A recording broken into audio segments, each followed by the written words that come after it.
Hey guys, tonight we step into a world of steam and starch, where mornings begin not with birdsong or bliss, but with coal smoke in your nose and a corset at your throat. You're about to live an entire day as a Victorian woman, from the moment your eyelids flutter open to the second your diary closes in secret whispers. You won't believe how much of that day is spent simply pretending. Pretending you're fine. Pretending you're virtuous. Pretending you can breathe.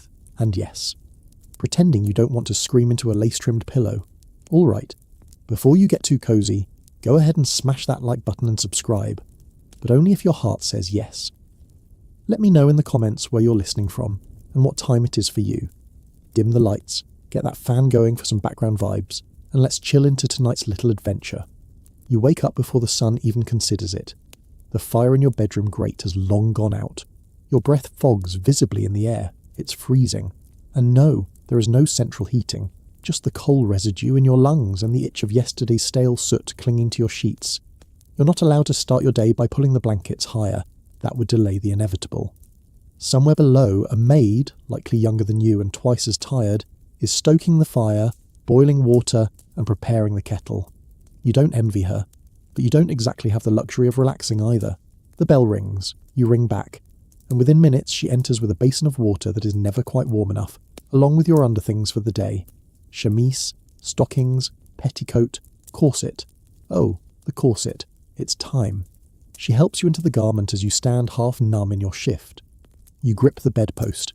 She pulls the laces, tighter and tighter. Your ribs compress. Your lungs protest. You feel your heart thump awkwardly under the pressure of a whalebone. But you can't say, enough. There is no such thing as enough tightness. Your silhouette must be immaculate, or else what was the point of being born female in this house? You want to cough, but you don't. It would ruin the moment. Now comes the bustle, literally a puffed rear stuffed with padding to create that elegant S-curve. If you're unlucky, it's been stuffed with horsehair that sheds like mad and clings to your stockings. The maid slides your gown over your head, arranging the sleeves just so. You try not to notice that she hasn't made eye contact all morning. That's part of the dance.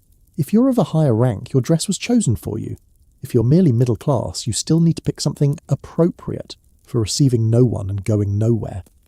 Because appearances are a full-time job. You glance at the mirror. Do not smile. Do not slouch. The woman in the reflection doesn't look like someone ready to conquer the world. She looks like someone ready to be seen, not heard. That's the goal. Now the gloves. Heaven forbid you handle anything with your bare fingers. You hear footsteps on the stairs. Father, husband, brother, doesn't matter. You must already be composed, seated, and pretending you've been awake for hours.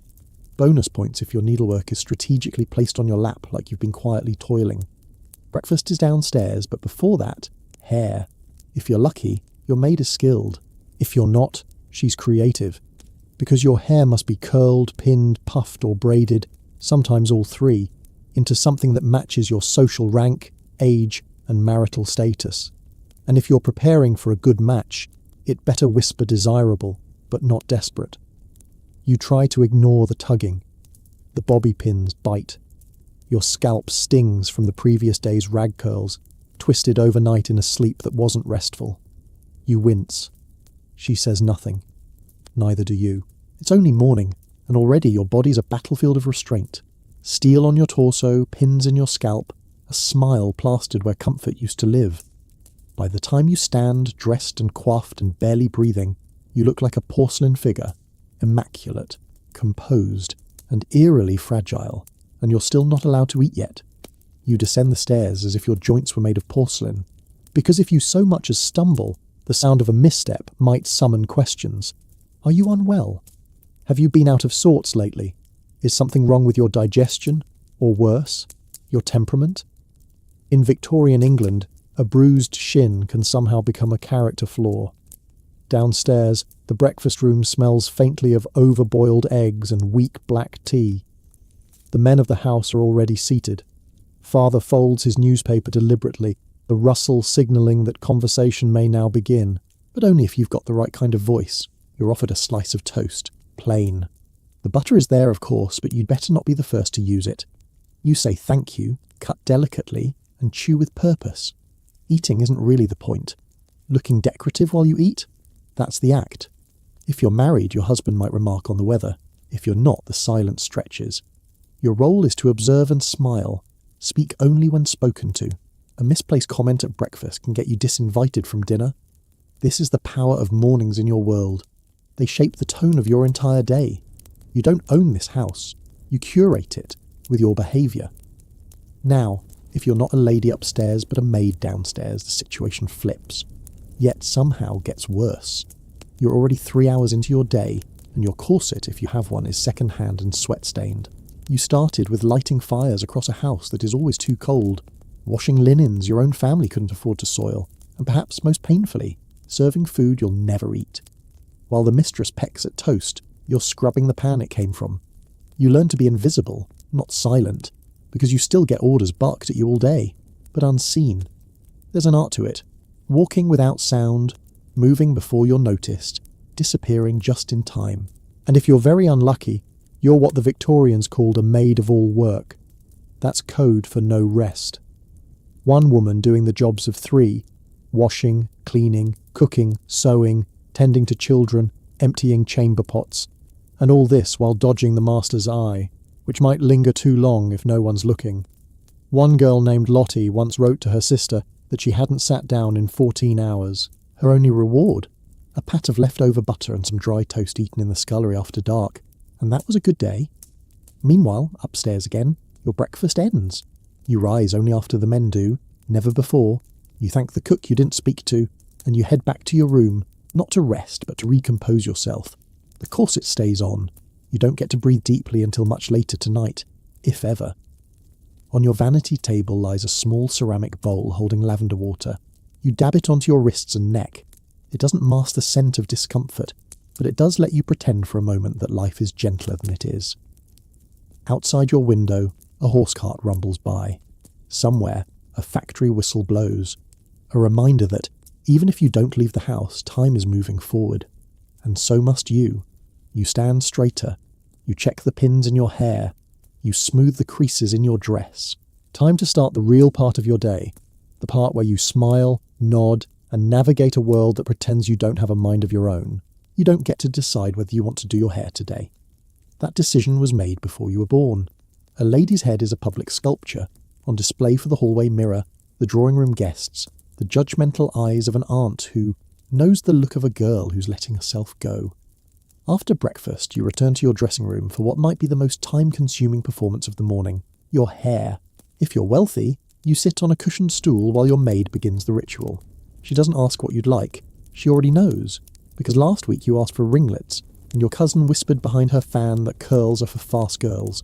So today, it's soft braids coiled close to the skull. Elegant, restrained, marriageable. You wince as the brush catches on a knot.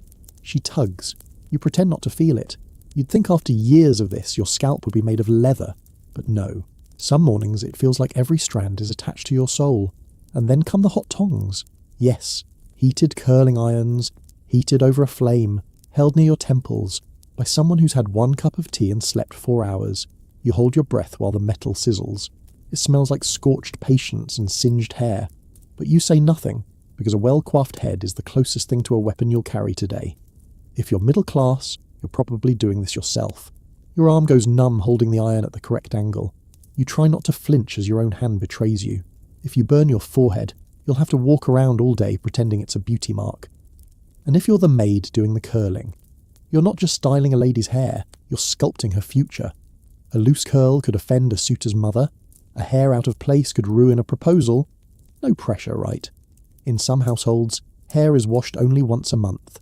Instead, you brush it daily, 100 strokes. That's not just vanity.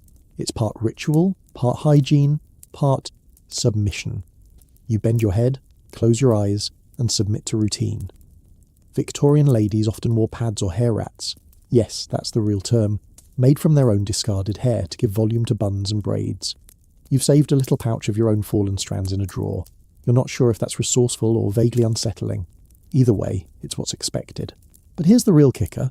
After an hour of heat, pins, rats, combs, oil, and carefully arranged suffering, your hair must look effortless. Not stiff, not overdone, just naturally perfect, as if you woke up like this and simply happened to look like the ideal woman in every illustrated etiquette book. There's no reward, no applause, just the absence of criticism, which feels, oddly, like a victory. And then, hats. Because once your hair is done, you're required to hide most of it under a bonnet that looks like a cake plate with feathers. If you remove it later, the curls will collapse. If you keep it on, your scalp will sweat. Pick your punishment. You glance at your reflection. It's not you staring back. It's the image of acceptability. A woman whose hair took an hour, and who must now pretend she's just stepping out without effort. Downstairs, a maid is still scrubbing dried wax from yesterday's candlesticks with vinegar and salt. Her hair isn't styled, just tied back tight and low to stay out of the way. If it frizzes or escapes, she'll be scolded for looking wild. And yet, she must never seem vain. You can be dismissed for that too. Meanwhile, you, still upstairs, are deciding between two brooches, or rather, pretending to. Because the real decision was made long ago. The simple brooch implies modesty. The ornate one says ambition. Neither of those things are technically wrong, but both are punishable, depending on who you run into today. You settle on the modest one, safer. But now your hair hurts. Not in a poetic way, it literally aches. The pins are stabbing into your scalp. The braids are pulling at the roots. There's a tender spot near your left temple that's been bruised from yesterday's updo. But it's improper to adjust your hair in public. So, if it hurts, you smile. And don't touch. You've learned how to smile with your mouth while keeping your eyebrows still, so as not to disturb the waves at your hairline. This is the unspoken curriculum of girlhood. Stillness, posture, weightlessness, suppression. The more invisible your discomfort, the more visible your virtue. But not every woman is playing the same game. Let's say you're a young shop girl. Your wages barely cover the room you rent in a shared attic space with no window. You've got 10 minutes in the morning to do your hair with water from a shared basin, no mirror and no time. And still, if a lock falls over your forehead during the day, a customer might call you slovenly. Or worse, your male manager might call it inviting. Hair, for you, is a risk. In some factories, women working near machinery had to keep their hair shorn close to the head to avoid getting scalped by belts and wheels. There were cases, gruesome ones, where hair caught and dragged women forward. Those stories are whispered, not printed. But every girl working in a textile mill knows them. They braid tighter, wrap higher, pray harder. Back in the drawing room, you check the clock. You've been at your toilette for nearly 2 hours now.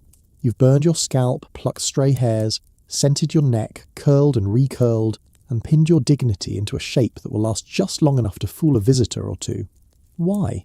Because how you wear your hair determines how you are remembered. Not just today, but in legacy. Sketches of your profile may be kept in family albums. A painted miniature might show the exact swoop of your fringe. In death, your tresses may be snipped and curled into mourning jewellery, mounted behind glass, worn on a cousin's brooch. Hair isn't vanity. Hair is permanence.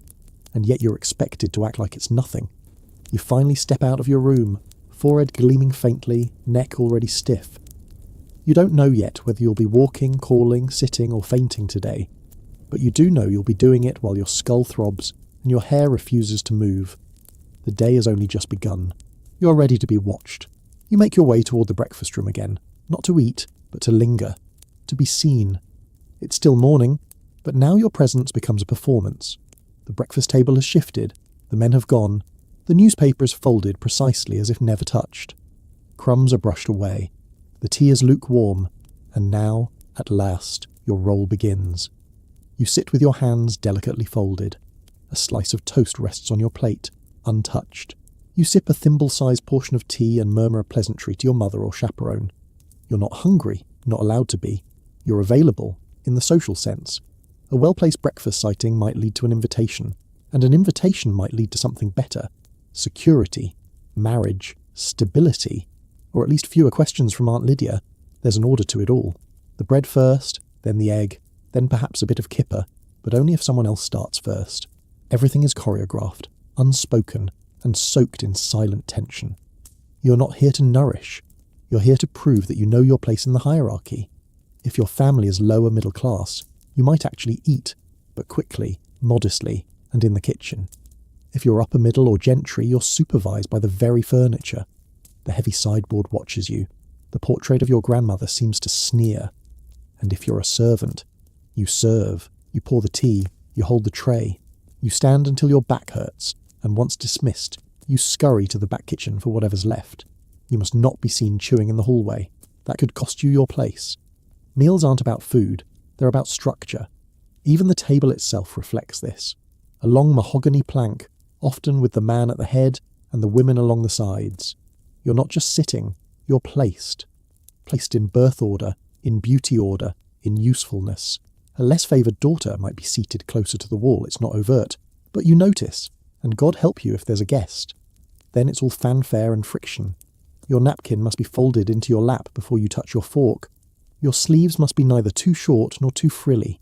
Your words must not outshine anyone else's, and your laugh, always one notch below audible. You wonder sometimes if your voice will just dissolve entirely from disuse. Your father, assuming he's present, may comment on the political events in the newspaper. You nod. You sip your tea. You hold a vague opinion about tariffs that sounds pleasant but not aggressive. Your brother may talk about university or business, or his new pocket watch. You say it's lovely. You do not ask questions. A distant cousin might make a snide remark about another woman's dress. You do not defend her, but you store the observation away, like a coin in your social purse. You'll need it later. You're not part of the conversation. You're the ambient music. The only time you speak freely is if a guest remarks on something feminine. Perhaps the floral arrangement. Perhaps the embroidery on the tablecloth. These are safe. These are your arenas. And if you're clever, very clever, you'll learn how to steer whole conversations with the angle of a compliment. Oh, Mrs. Dalloway's gloves were so daring, you might say. And just like that, you've nudged the entire table into a 5-minute discussion on propriety. Well done. You're still starving, of course. But you pretend you're not, because real hunger is vulgar, and wanting more, of anything, is a dangerous thing to let show. Now the meal winds down, and the real sorting begins, not of cutlery, but of futures. The men leave first, as always, off to important places, banks, offices, clubs. Their footsteps fade down the hall like a privilege you'll never quite be handed. You remain. Perhaps your mother asks you to ring for the tea tray. You rise with practised grace, pull the bell cord, and resume your seat. All this, without raising your voice or your expectations, because now comes the second performance, post-breakfast posturing. If you're unmarried and of age, every glance is a chess move. Your younger sister wears the yellow dress that makes her look far too eager. You don't say anything, but your eyebrows twitch ever so slightly. Mother notices, aunt notices, and just like that your stock rises a fraction of a point. But make no mistake, if you say too much, if you joke too freely, if you show too much charm, you'll be labelled flighty, a bit theatrical, unwise for a wife. One laugh too hearty and suddenly you're the kind of woman who needs a firm hand. It's a razor's edge, so you default to your role as the ideal young lady, poised, pleasant, proper.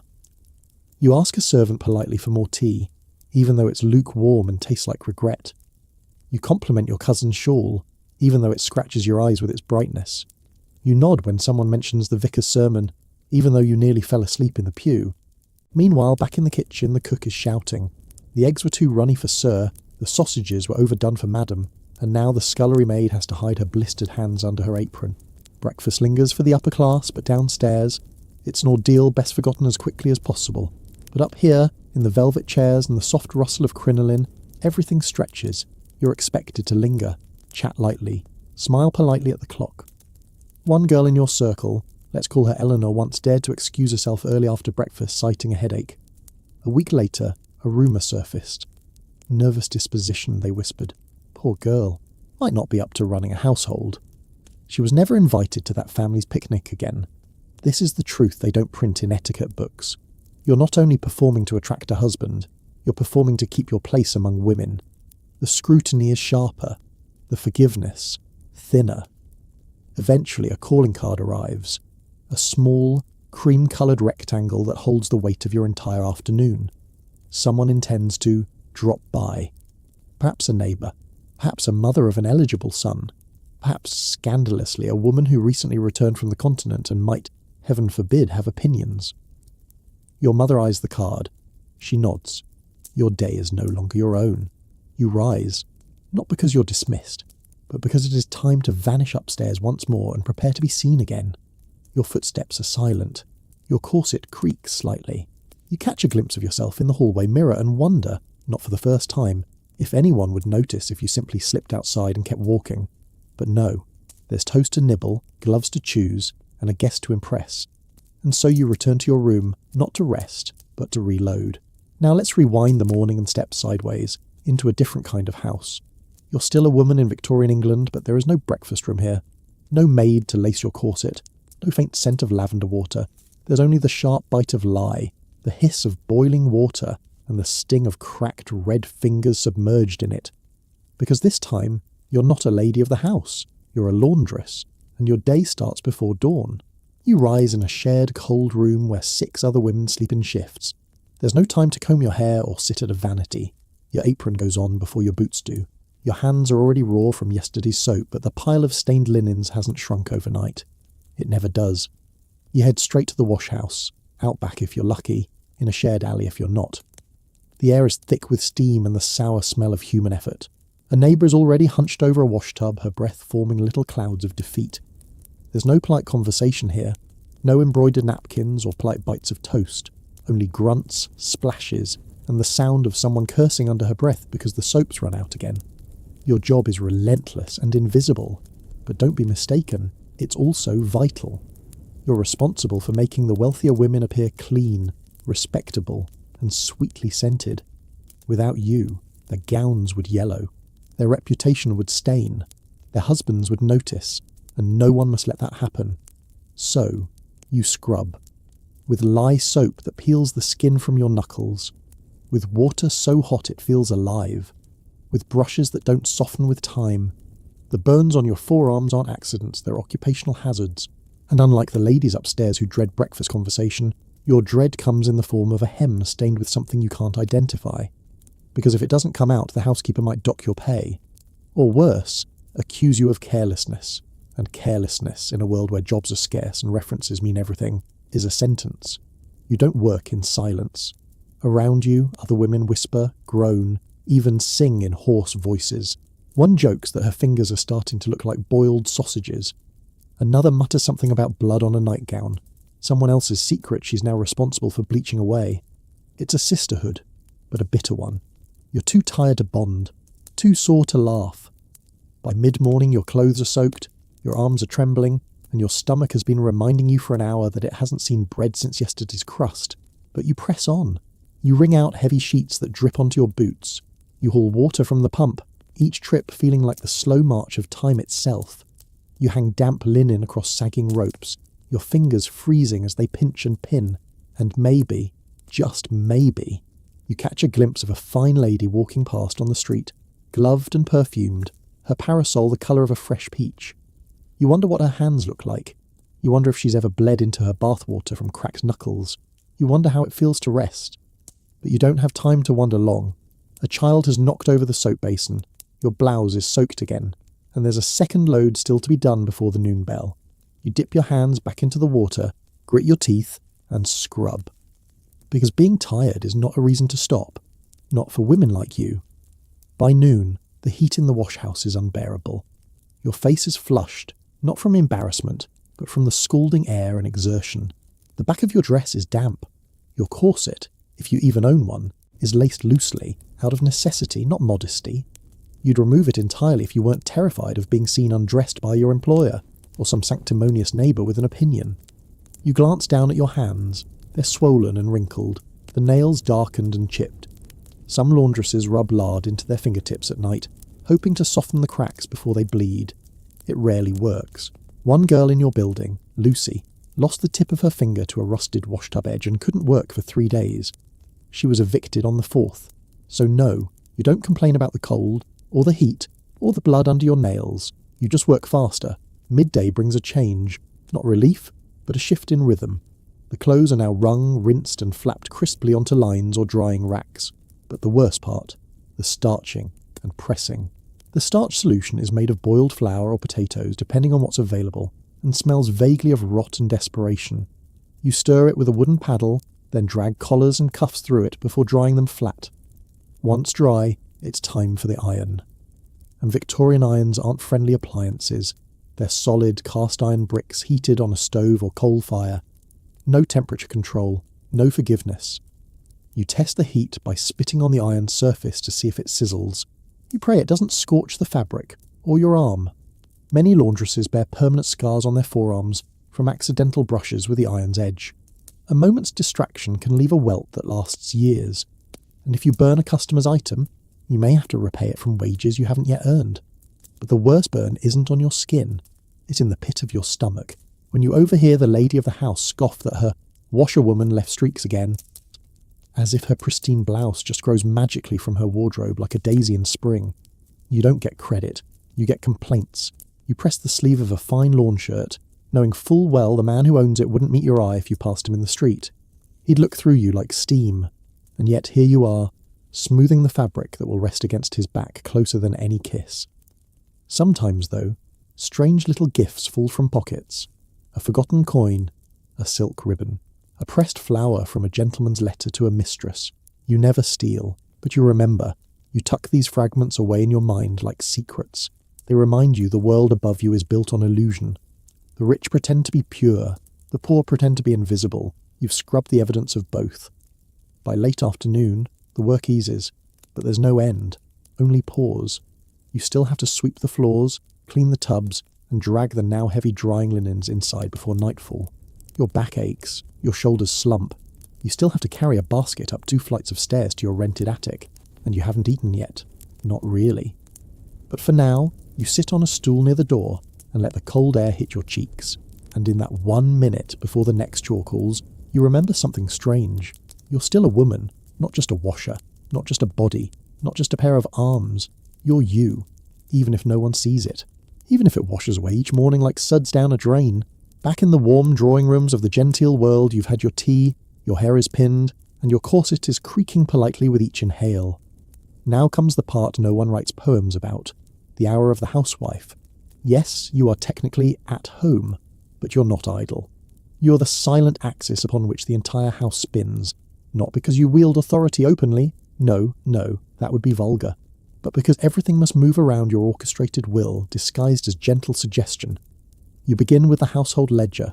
It rests on your writing desk, bound in worn green leather, and it holds the fates of every servant, supplier, and stray spoon in the house. Your hand cramps as you copy numbers in ink. Meat deliveries, chimney sweeps, new candles, broken chamber pots.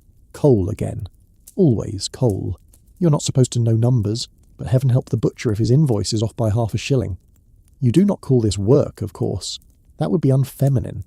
You call it managing the household, a delicate dance of diplomacy, threat, and mental arithmetic with no room for error. And then come the servants. Not all at once. They know better than to crowd. Instead, they filter in with questions and requests. Mrs. Graham the cook wants to know if she may prepare fish on Friday, though it's 2p dearer. Your chambermaid Jane asks, mumbling, if she may change her half-day next week to Thursday. The gardener left a note about the rhubarb. The laundry hasn't arrived yet, and someone has torn the corner of the best tablecloth. You answer them all with the grace of a duchess and the strategy of a general. If you're too kind, the cook will order veal for every dinner. If you're too strict, the maids will mutter behind closed doors, and mutiny is born in whispers. This is your tightrope. You learned it from your mother, who once ruled the linen cupboard like a navy admiral. You remember how she would run her fingers along the edge of a teacup and whisper, "Only women notice what isn't said at the table." So now you inspect the pantry, not because you're hungry, but because mice can get in through spaces you didn't even know existed. And if your sister-in-law visits and finds weevils in the flour, she'll never let you forget it. Downstairs, the staff adjust their tone the moment you enter. The kitchen falls silent when you lift the kettle lid. You pretend not to notice. You're not their friend. You're not their enemy. You're the lady of the house, or at least you're trying very hard to look like one. Sometimes you wish you could complain to someone about how exhausting it is to always be in charge without seeming bossy, about how no one ever praises a smoothly run home, only points out the threadbare towel or crooked curtain, but instead you write a polite note to the fishmonger requesting slightly fresher haddock if available, and you adjust the drawing room curtains by half an inch. Because if the light falls too sharply on the settee, someone might notice the wear in the embroidery. And then, a scandal, a conversation, a judgment, all from the angle of one sunbeam. That's the job. You're both the ruler and the prisoner of this space, and it's barely 11 a.m. The hour stretches. You move through the house with a quiet grace that belies the calculations ticking beneath your silk bodice. There are cushions to be plumped, flowers to be rearranged, and 100 tiny tasks that no one notices until they're done wrong. You straighten the antimacassars on the chairs, not because guests are expected, but because someone might pop in. And if a visitor sees a stain on the upholstery, they'll never sit again without silently judging you. You check the cabinet locks. One is loose. You make a note to send for the carpenter, but not today. It's Tuesday, and Tuesday is for poultry, not for hammering. If you have children, now is the time to check on them, not play with them. That would be odd. You visit the nursery, ask the governess how lessons are going, glance at a half-finished Latin exercise, and murmur something vague like, "Very good, darling," while smoothing a stray curl. You ask the nursemaid if the baby's cough has returned and offer a drop of syrup, though the doctor warned you once against being too maternal. Affection is meant to be supervised. Back downstairs, the scullery maid knocks and delivers the laundry you ordered last week. You open the bundle with a mixture of hope and dread. If a single table napkin is scorched, the laundress will hear about it. You examine the lace trim of your best chemise like a jeweller inspecting for flaws. One frayed thread, and you sigh like it's a national tragedy. Not because you're heartless, but because you are held accountable for it. You, not the woman who spent hours scrubbing it with boiled starch in a tin tub. If your husband finds a missing button on his evening shirt, he won't lecture the maid. He'll look at you. And so you anticipate the flaw before it becomes a complaint. That's your burden. That's your real work. And let's talk about letters. Your morning isn't complete without correspondence. You retreat to your small writing desk, tucked beneath a north-facing window, and open the pile. Invitations to decline politely, thank you notes to send for things you didn't enjoy, and inquiries from charitable societies you're expected to support even though you secretly think they're run by judgmental hypocrites in itchy gloves. You select the best pen, uncork the inkwell, and compose sentences full of words like obliged and most honoured and if convenient. Your handwriting is graceful. Your opinions? Filtered through 7 layers of politeness and social camouflage. You write slowly, carefully, with one eye on the blotting paper and one ear tuned for footsteps, because if someone enters unannounced, you must not appear too engrossed. That would be selfish. Women are not meant to look busy unless it's with embroidery or children. Somewhere in the house, a floorboard creaks. You pause. Ah, the post has arrived. You scan for foreign stamps, crisp envelopes, anything exciting, but mostly it's repetition. Same names, same paper, same small enclosed lives passed through wax seals. You tuck the letters away, stretch your aching fingers, and glance at the clock. It's nearly midday. Soon the rhythm will shift again. The luncheon tray will appear, and you will be expected to perform your next role. The gracious hostess, the gentle woman of refined tastes, the quiet presence at the edge of a conversation between men who think they run the world. But for now, for 1 minute, the house is still. You close your eyes and imagine a world where no one notices the curtains, where spoons don't matter, where being a woman doesn't mean running a kingdom that pretends it's not a kingdom at all. Then you stand, smooth your skirts, and move on, because you have things to do, and no one will thank you for doing them. The bell rings just past noon, a sharp, silvery chime that slices through the air like a polite summons from the divine. A calling card has arrived. You don't run. That would be unbecoming. But your heart does a small, unladylike leap. You descend the stairs with the calm poise of someone who has practiced this 100 times. Because you have. Calling hours are a ritual, a stage play, a trap. Your gloves are already on. Not the soft ones, those are for intimate company, but the pale kid leather pair with a stitched hem that says, "I'm refined but not desperate." Your skirt swishes properly, your waistline is cinched to exactly the degree of social acceptability, and your expression is one of mild, pleasant blankness. You enter the drawing room and find her already seated, Mrs. Audley. Of course, the woman who knows everyone and likes to remind them. She holds her tea like a verdict. You sit, barely allowing your spine to touch the chair, every muscle rehearsed, every finger curved delicately around the handle of your teacup. You smile, not too widely. You nod, not too eagerly. Now it begins. The game of social fencing. Mrs. Audley remarks on the dreadful dampness lately and how it simply ruins one's spirits. You agree, but you mention how it did wonders for your tulips. She raises an eyebrow. Score one for you. Then she leans in. Her voice lowers. A new family has moved into number 7, she whispers. and they've brought a French governess. You gasp just enough to seem intrigued, not scandalised. You sip your tea slowly, letting the gossip linger in the air like perfume. This is the dance. You trade names like currency, observations like knives. You must appear informed but not nosy, amused but never vulgar. You're navigating a minefield in crinoline. On the table between you lies her calling card, ivory with beveled gold edges. It arrived not 5 minutes ago, hand-delivered by a footman in a powdered wig 2 sizes too large. The card is her ticket into your house, but it's also her proof she has been here. Because here's the strange little truth. You leave calling cards even when no one is home, sometimes especially when no one is home. Why? Because the real game isn't the visit, it's being seen to have visited. It's about the ledger. Yes, you keep one. Every woman does. A small leather-bound volume tucked discreetly in your writing desk. Inside, every name, every card, every call made, received, returned. You must return calls within a fortnight. Failing to do so brands you inattentive, or worse, unfashionable. Your social worth is literally logged, recorded in ink, and reviewed like accounts at a bank. And don't forget the card itself must follow rules. The fold at the corner, that means the call was made in person. Your husband's name scrawled beneath your own, that implies he also visited. An elaborate border, tacky, a cream card with a tasteful monogram. Acceptable. Anything with colour. God forbid. Mrs. Audley rises. She's left behind a faint impression on the settee and a stronger one on your nerves. You smile again, escort her to the door, and thank her as though she brought warmth and meaning into your life, instead of passive-aggressive comments about your niece's posture.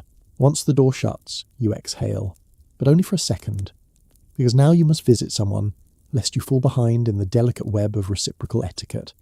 You retrieve your own little stack of cards, still pristine in their embossed box, and begin the ritual of choosing who shall receive your presents today.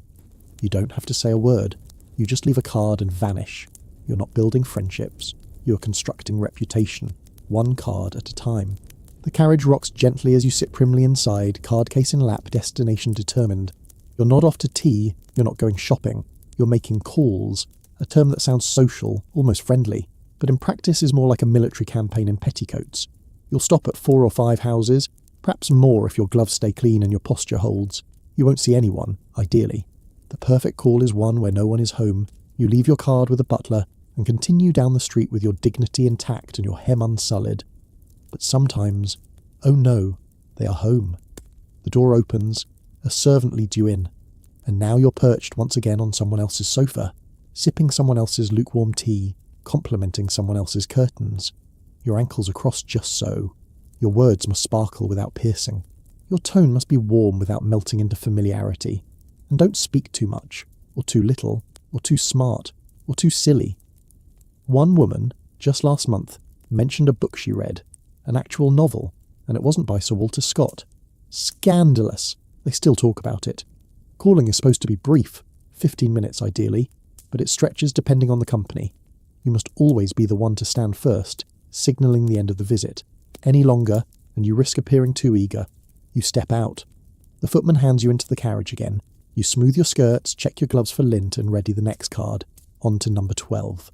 Some women find it thrilling, a way to showcase their gowns, their wit, their social agility. But not you. You feel like a ghost in sunlight, smiling, nodding, complimenting bonnets and pretending the air doesn't taste like anxiety. Because one poorly chosen phrase, one accidental comment about someone's cook or cousin or curtains, and you could be out. Not just out of the room, out of society. It's happened before. Miss Spencer, 2 streets over, dared to ask a gentleman about politics during a call. He was only a cousin. She meant no harm, but within a week her invitation stopped. Her name vanished from dinner lists. She took up beekeeping.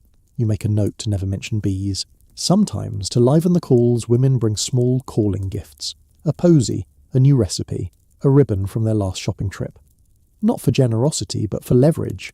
A little currency to trade for gossip. And oh, the gossip. It flows quietly beneath every call like an underground stream. Mrs. Kent's new maid wears rouge. Lady Hartley's husband is travelling a little too often. Someone heard faint violin music in the attic of number 9, which is odd since they don't own a violin. And that widow in the brown house never removes her gloves. Perhaps they're hiding something, a rash, a tattoo, a scandal. You pretend you don't care. You do. You listen. You remember. Because in this game, your silence is not submission. It's strategy. At last, your rounds are complete. You return home exhausted, wind-blown, and brittle from pretending. You remove your gloves with slow, deliberate care, as if peeling off the person you had to be for the last 2 hours. You drop the card case back in its box. You exhale, and then you take up your own stack of received cards. You note who visited, who didn't, who folded the corner, who forgot your name entirely, and with a tiny dip of your pen, you make a mark beside one, a single dot. A woman to whom you will not return the favour. She won't know it yet, but her place in your world just vanished, without a word. By the time you return from your calls, the drawing room is quiet again, the air faintly stale with the perfume of earlier visitors and the residue of polite conversation. Now comes the hour of domestic virtue, needlework.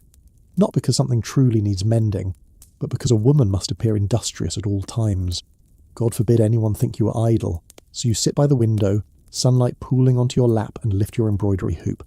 You've already begun a floral sampler, though it's hard to tell the violets from the forget-me-nots. They've both been sewn with the same expression of weary purpose. You thread the needle, your fingers still sore from earlier letter writing. You wish, absurdly, for something to unravel, just so you could repair it. A task with a beginning and an end, a sense of progress. But this isn't about completion, it's about presence, proof that your hands are gentle, your time is valuable, and your purpose is decorative but disciplined. Every stitch you make is a stitch of virtue. Needlework isn't a hobby, it's evidence of your morality. If your cousin arrives unexpectedly, you will be seen with hoop in hand and eyes modestly lowered. If your mother-in-law drops in, she'll find you darning socks you've already darned 3 times over. If your husband appears, he'll see you producing something delicate, quiet, feminine, everything a Victorian wife is supposed to be. Sometimes, other women come to sit and sew too. A small circle of skirts and sighs, each needle dancing through cloth while the mouths whisper their own threads of scandal, worry, envy, and dreams. I hear Mrs. Grafton's daughter is courting a curate, one says, stabbing the linen just a bit too forcefully. Curates don't pay, another sniffs. She'll be living on boiled potatoes and God's good favour. They laugh. Quietly, of course. But there's something else beneath the sound. Relief. That this time, the gossip isn't about you. Needlework is a shield. You hide behind it. You disappear into it. And it hides you too, from questions, from loneliness, from the creeping sense that none of this thread, none of this lace, none of this labour will ever truly belong to you. But even here, there are rules. You may embroider pillowcases, handkerchiefs, chair cushions, but not anything too fine. You mustn't outshine the work of the servants. And don't attempt anything overtly original. A rose is lovely. A bird, acceptable. But an owl with spectacles or a woman on a bicycle, that's eccentric. That's dangerous. You remember the story of a girl who stitched a picture of a woman standing alone holding a sword. They say her father burned it. So you stitch a daisy instead, because a daisy is safe. Somewhere nearby, a governess corrects a child's Latin declension. She too holds her own kind of needlework, shaping minds that will never remember her name. She's unmarried, invisible. The other women don't ask her to join them, not out of cruelty, but out of caution. She's neither servant nor lady, neither threat nor comfort. Her mere presence reminds you what happens when you fall between the cracks of class. You bend closer to your needle point, a tiny prick on your finger. A bead of blood blooms against the fabric. You blot it quickly. No one saw. You resume your stitches, pretending it didn't happen. That's what Victorian women do best. By now, your hands move without thought. In, out, pull. The rhythm of the needle has numbed your thoughts into a strange, floaty quiet. That's the dangerous part. When your hands are busy but your mind wanders, that's when the daydreams begin. You imagine tossing the hoop aside and walking straight out the door, or perhaps sewing something wildly inappropriate. A mermaid, a pistol, a grinning fox, something alive, something that would make the aunties gasp into their teacups. But instead, you thread another pale blue strand. Because you know what this embroidery circle really is. Not a pastime, but a surveillance system. A genteel one, embroidered with roses and edged with doilies, but surveillance all the same. Every woman in the room knows how to smile while evaluating your cuffs, how to ask how your mother is while checking the state of your hem. They notice if your stitching is too slow. They notice if you blink too much. They notice the way your eyes flick toward the window, as if you're waiting for something, or someone. You keep your gaze fixed on the hoop. The truth is, needlework is one of the few things you can do. You cannot own property. You cannot vote. You cannot enter a gentleman's club, or speak at a town meeting, or walk alone at night. But you can sew 12 tiny roses onto a scrap of linen and be congratulated for it. You can mend your husband's handkerchief and be called useful. You can labour for hours in silence and be praised for your serenity. That's the great irony of it all. In a society obsessed with keeping women quiet, needlework becomes both the symbol of obedience and the only place where women speak freely. Not in words, always, but in glances, in pauses, in the stories shared under the soft sound of thread sliding through cloth. "Did you hear about Miss Halford?" one woman asks, eyes lowered. "Ran off with a man from the theatre, I heard," someone murmurs. "Not married?" another whispers. A tiny shake of the head, a sharp inhale, a collective beat of silence, equal parts horror and thrill. And then, business as usual. Another stitch, another story half told. Sometimes the gossip loops back to you. You feel it circling the room like a draft. You were seen at the bakery. You were overheard saying something spirited. Someone noticed you reading a novel, alone, in public. You stitch faster. You think of your great-aunt who once said that a woman's character could be judged by her buttonholes. You laughed at the time. You thought it a joke. You know better now. In another corner of society, behind closed doors and soot-streaked windows, other women are stitching too. Seamstresses bent over their workbenches, fingers raw from needles, spines permanently curved from crouching. They don't have parlours. They don't have cushions. But they make your gowns. They hem your sleeves. They give form to the fashion you will be judged by. You wonder if their needle slips when they're tired.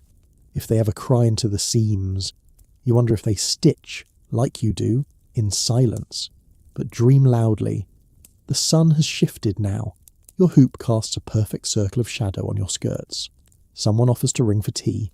Another woman says she must go. Her daughter is due home from school. The circle breaks up. You roll your work into a neat little bundle and tuck it into your sewing basket. You rise, your knees stiff, and you smile. The daisy is finished. Tomorrow you'll start another one, because needlework never ends, and neither does the performance. The garden path crunches beneath your boots. Gravel carefully raked into gentle arcs by a gardener you've never formally met, though you pass him twice a week. You walk with purpose, but never speed, never haste.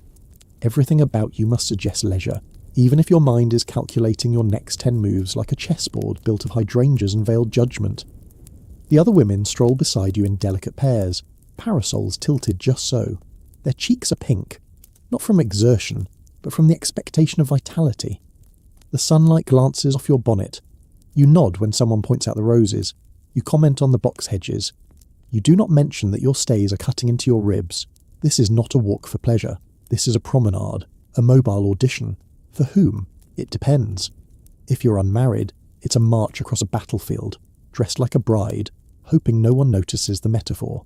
If you're married, it's a reaffirmation of your status, a visual announcement that you're still graceful, still in command, still worthy of your place on the path. But if you're watching, if you're one of the mothers or aunts or chaperones, you're looking for posture, for potential, for danger signs. A glance too long between young people, a laugh too sincere, heaven forbid, an accidental brush of sleeves, that could spiral into talk, and talk becomes suspicion, and suspicion, well, you remember how quickly Miss Linton disappeared from the social calendar, so you smile, you walk, you avoid puddles and scandal. Even the very act of walking is governed. You never go out alone. That would mark you as improper, or worse, as available. No respectable woman walks without a companion unless she's desperate or disgraced. And as for exercise, don't be ridiculous. This isn't exercise. It's posture practice with scenery. Your corset prevents any actual exertion. Your skirt weighs several pounds, and if you sweat, even slightly, it must be from the heat, not from effort. You must never be out of breath, even if your lungs are quietly screaming for room to expand. This is the Victorian version of fresh air. The same air, by the way, that's filled with coal dust and chimney soot. But if it blows through a rose bush and a wrought iron gate, then somehow it's healthy. As you round the garden bend, you catch sight of the vicar's wife approaching. She's always walking, always by chance where you happen to be. She greets you with the force of someone who plans to know everything you've ever thought, said, or eaten. You curtsy, She curtsies. It's war disguised as courtesy. She comments on your gloves, again, and you thank her. You know she's really asking if you've seen the latest fashion plates. You have. You chose not to follow them. She knows that too. A little ahead, two girls, 16, 17 no more, are giggling beneath their parasols. Their whispers float backward. One of them glances at you quickly. You remember when you were their age, when you thought the garden was a secret, not a stage. You pass them with a nod and a smile that says, "Careful, dears." They don't understand yet, they will. Because this walk is not just a walk, it's a test. Are your shoes clean? Are your hemlines the right length? Do you know where to place your hands when you pause by the lily pond? Do you step gracefully over the root, or does your boot catch and betray your nerves? Everything is watched, especially by the men who aren't here, because word will get back to them about your walk, your dress, your laugh, and maybe, just maybe, that will determine whether or not you get a dance card next Saturday, or an invitation at all. The stroll is supposed to calm the nerves, that's what the magazines say. A healthy constitutional, they call it, invigorating for the mind and complexion. But your boots are pinching, your corset is creaking with each careful breath, and your parasol is more of a shoulder cramp than a sunshield. Still you walk, because not walking would say more than anything you could utter aloud. Ahead, a group of women slow near the stone bench by the lilacs. You know what's coming. The pivot, the assessment, the implied comparisons. You pause with them as required. Someone mentions a charity fair. Someone else sighs about a cousin's child who has developed a rather unfortunate fondness for novels written by women. The collective gasp is soft and synchronized. You nod along, careful to neither sound approving nor dismissive. You rest your parasol tip down, your gloves arranged just so on the handle. Your face is a pleasant watercolour of attentiveness. A widow in black murmurs something sharp about how young ladies today walk with too much swing in the hips. Everyone titters. You smile gently and reposition your feet, because even your gait is fair game. The idea, of course, is that you're simply enjoying the garden, admiring the asters, sniffing at the peonies, letting your cheeks pink naturally in the sun. But everyone knows the truth. This is a parade of eligibility, a living catalogue of feminine poise. The older women are watching for signs of rebellion. The younger women are watching each other, and somewhere behind an upper window, perhaps even your own mother is watching too, taking mental notes for that evening's fireside report. The garden path loops you back toward the side entrance. You walk slower now, as if by dragging the moment out you can avoid returning to the performance inside. But the gravel ends. The stone steps begin. You ascend like a performer exiting the stage. Your fingers brush the banister. You step through the threshold into the shaded hall, where your body can finally relax a little. Behind you, the maid closes the door. You allow yourself one brief, private sigh, and then you recompose. Again. Because the drawing room awaits and you're expected to appear as if you've just floated in on a warm breeze. But before you rejoin the others, you pause in the hall and glance at your reflection in the mirror. There you are. Bonnet slightly askew, cheeks a little too flushed, a wisp of hair daring to escape your carefully pinned coiffure. You smooth it back into place, not because you mind the chaos, but because someone else would, and their opinion matters more than your comfort, just like everything else. In another world, one street over, a factory girl trudges through mud, shoulders hunched, skirts damp to the knees. No parasol, no gravel path, no judgment, at least not the kind that follows you into dinner parties. She walks fast. No one cares how her boots look when she arrives. But you're not allowed to arrive, only to appear, as if you were always already there. Perfect. Light-footed. Flawless. Back in the drawing room, someone hands you a glass of lemonade. You sip. You nod. You compliment a dress you find hideous. And you sit once more in your favourite chair, your posture straight, your ankles crossed, and prepare for the next scene. The afternoon isn't over, and neither is the show. The garden path crunches beneath your boots. Gravel carefully raked into gentle arcs by a gardener you've never formally met, though you pass him twice a week.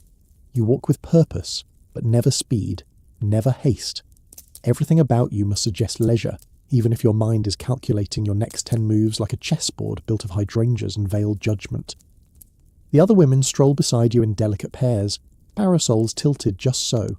Their cheeks are pink, not from exertion, but from the expectation of vitality. The sunlight glances off your bonnet.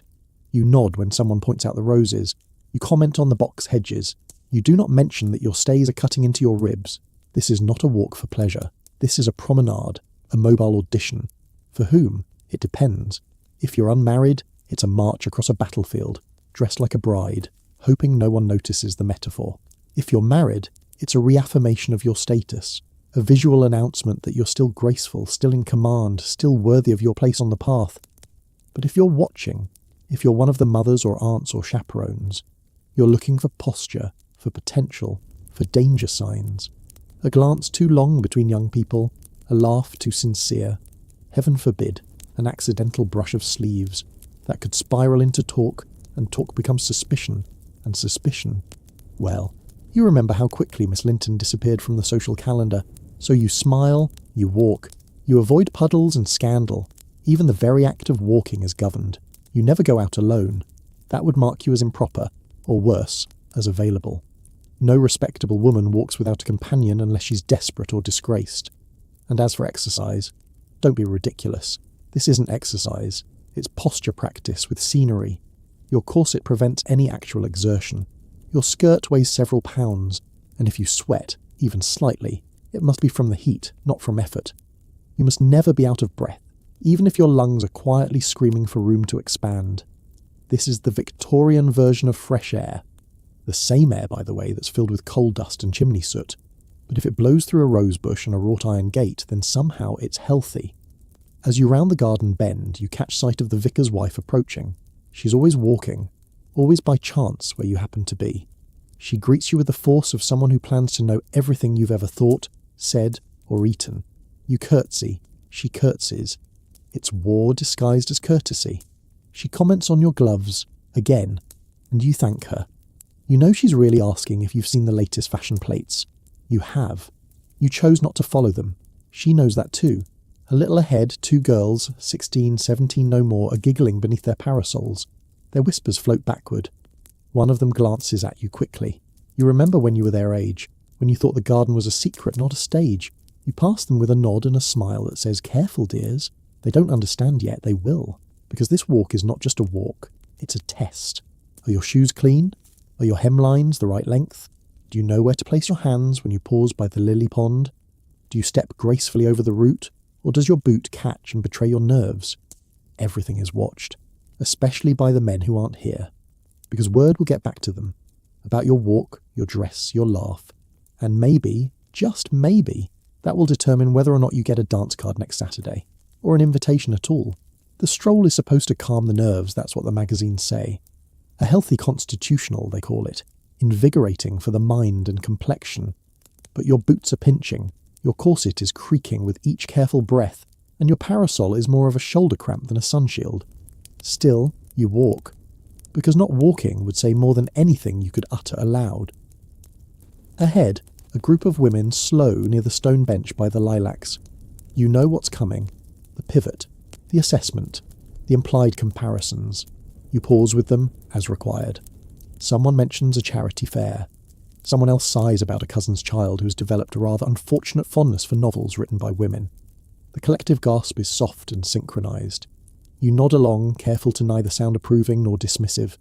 You rest your parasol tip down, your gloves arranged just so on the handle. Your face is a pleasant watercolour of attentiveness. A widow in black murmurs something sharp about how young ladies today walk with too much swing in the hips. Everyone titters. You smile gently and reposition your feet, because even your gait is fair game. The idea, of course, is that you're simply enjoying the garden, admiring the asters, sniffing at the peonies, letting your cheeks pink naturally in the sun. But everyone knows the truth. This is a parade of eligibility, a living catalogue of feminine poise. The older women are watching for signs of rebellion. The younger women are watching each other, and somewhere behind an upper window, perhaps even your own mother is watching too, taking mental notes for that evening's fireside report. The garden path loops you back toward the side entrance. You walk slower now, as if by dragging the moment out, you can avoid returning to the performance inside. But the gravel ends. The stone steps begin. You ascend like a performer exiting the stage. Your fingers brush the banister.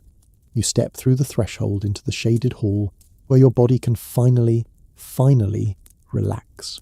A little. Behind you, the maid closes the door. You allow yourself one brief, private sigh. and then you recompose. Again. Because the drawing room awaits, and you're expected to appear as if you've just floated in on a warm breeze. But before you rejoin the others, you pause in the hall and glance at your reflection in the mirror. There you are.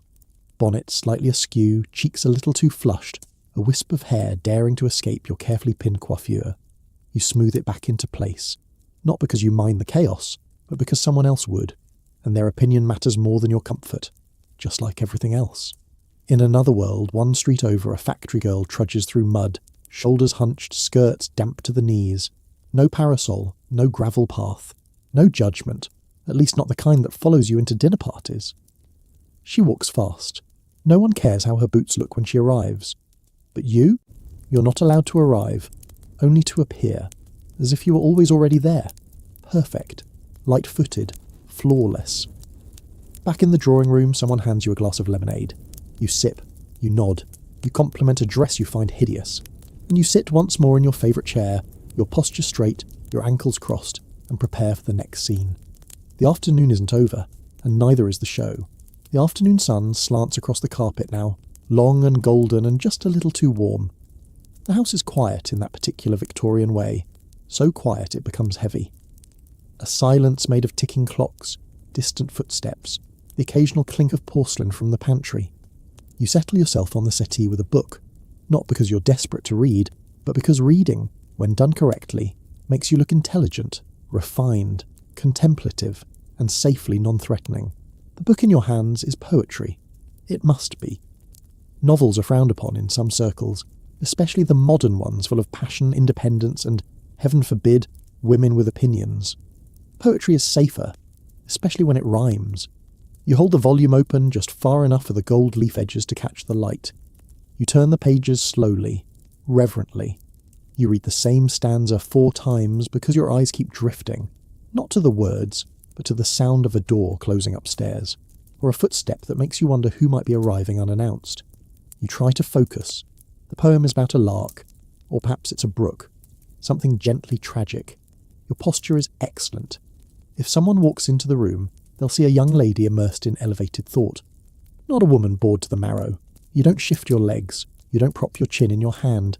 That would be too casual. No, you must look like a portrait, all soft edges and serenity. And that's the maddening part. You're not reading to escape. You're reading to perform escape. And ironically, there are rules even for this. One hand beneath the book, the other lightly touching the edge of the page, head tilted, lips faintly parted. You're meant to look like a painting that might one day hang in the hallway of a cousin's estate. Portrait of a lady in leisure. The tragedy is, you are not at leisure. You are at work, constantly. Even in this moment of supposed peace, you are labouring beneath layers of expectation. Because reading is acceptable, yes, but only if it's not too loud, too fast, too frequent. A girl who reads too much is suspect. A girl who quotes her books at the dinner table is marked. A girl who questions the content of her reading. Dangerous. There's a story of a young woman who once read Darwin and then asked a clergyman about it during a tea. She was sent to stay with an aunt in the north, indefinitely. You keep that story folded up in your mind like a pressed flower between pages, a reminder. Your finger rests on a line about longing. You don't dare feel it too deeply. Instead, you memorize it, so that later, when someone asks what you're reading, you can quote something tasteful, something vague, something that sounds as if you were thinking about birds and not about the cage you sit in. At the far end of the drawing room, your mother rustles through embroidery silks. She doesn't interrupt you. That would be impolite. But she glances up occasionally, checking to see what page you're on. Too fast, and she'll worry about your mind. Too slow, and she'll worry about your dullness. This is the impossible tightrope. To read enough to appear intelligent, but never enough to appear hungry. You shift your focus back to the book. The page is turned, but you don't remember what it said. As the sun dips lower, slanting lines of light across the wallpaper, you finally lower the book.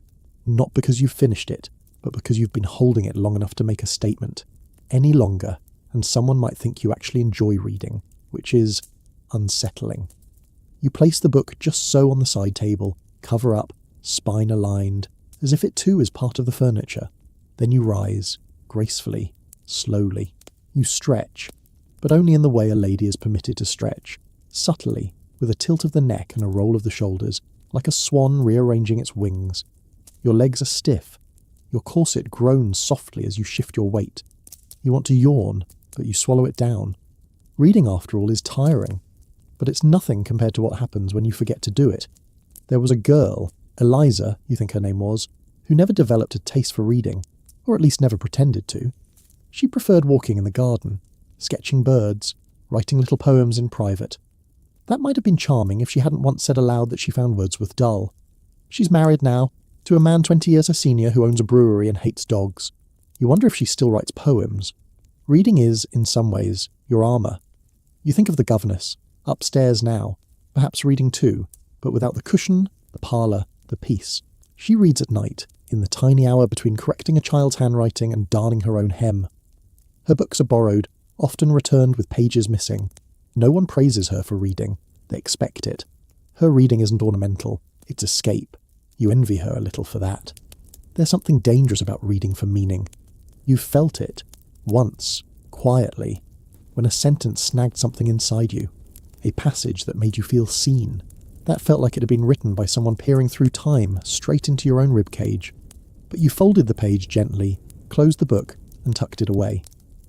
Because letting a book change you is as perilous as letting a corset slip undone in public. No one wants to see a woman undone. Not really. So instead, you collect little quotes, snippets, safe bits of poetry you can offer at gatherings, a line about the moon, a metaphor about flowers, nothing that could ever be misconstrued as desire or discontent. Even your books are curated for the drawing room. Your father once gifted you a volume of Milton, with a note that said, "Strong minds need strong verse." You read 3 pages and wept. Not because of the words, but because of the moment. He saw you, briefly. Then he never mentioned it again. Now you mostly read what is expected, what is beautiful, what will look appropriate left on the piano bench. But sometimes, when no one's watching, you return to the pages that feel dangerous. The ones with angry women, or lonely ones, or clever ones who ask questions that echo long after the book is shut. You never say their names aloud. You just keep them folded into your memory, like a secret pressed between your gloves. Because books may be bound, but you're not as tightly stitched together as they think. Not yet. Upstairs, just past the second landing where the air grows cooler and the wallpaper peels slightly at the corners, lives a woman who dines alone, sleeps alone, and smiles only when the children get their French conjugations correct. She is the governess, and today let's step into her shoes, or rather, her stiff, sensible boots. You walk the corridor to her room, tucked near the nursery but never in it. Close enough to be summoned, far enough to be separate. That word, separate, defines her life. You enter her space. It is small, ordered, a room of modest possessions and quiet pride. There's a writing desk with 3 books stacked neatly, grammar, geography, and something half read and secretly treasured. There's a trunk under the bed. She's had it since she was 16. Her gown is dark, plain, made to blend. And so is she. As the governess, you exist in a strange limbo. Not a servant, yet not a lady. Not paid enough to live well. Not quite accepted enough to marry up. You eat with the children, not with the family. You teach manners you're not allowed to use. You attend church but sit at the back. You listen at the dinner parties but only through the walls.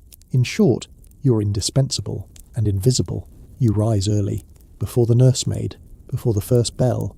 You dress quickly. No corsets, no layers of silk, just wool and cotton and practicality. You brush your own hair, tie it back and start the day with sums. Your pupils are lovely sometimes, other times monsters in lace. They pinch, they lie, they declare boredom after 5 minutes of spelling, but you endure it, because you are being judged too. If a child misbehaves, it's your fault. If they miss a lesson, it's your negligence. If they fall behind in Latin, you're not up to standard. And yet, when the child recites a flawless passage from Julius Caesar at dinner, no one praises you. They praise the child. The father beams, the mother dabs her eyes. You remain in the shadows. You correct the next exercise silently. At midday, you escort the children into the garden, but not for leisure. This is object learning. They must name 5 trees and 3 birds before they are allowed to run. One of them falls in the mud. You scrub their boots later. You don't sigh. You don't snap. You smile. That careful governess smile that says, I am not here to disrupt. I am only here to help. But you are tired, not from the work, but from the balancing act. The daily, hourly effort to be serious but not cold, intelligent but not intimidating, nurturing but not maternal. Because if you become too attached to the children, that's inappropriate. If you become too distant, that's heartless.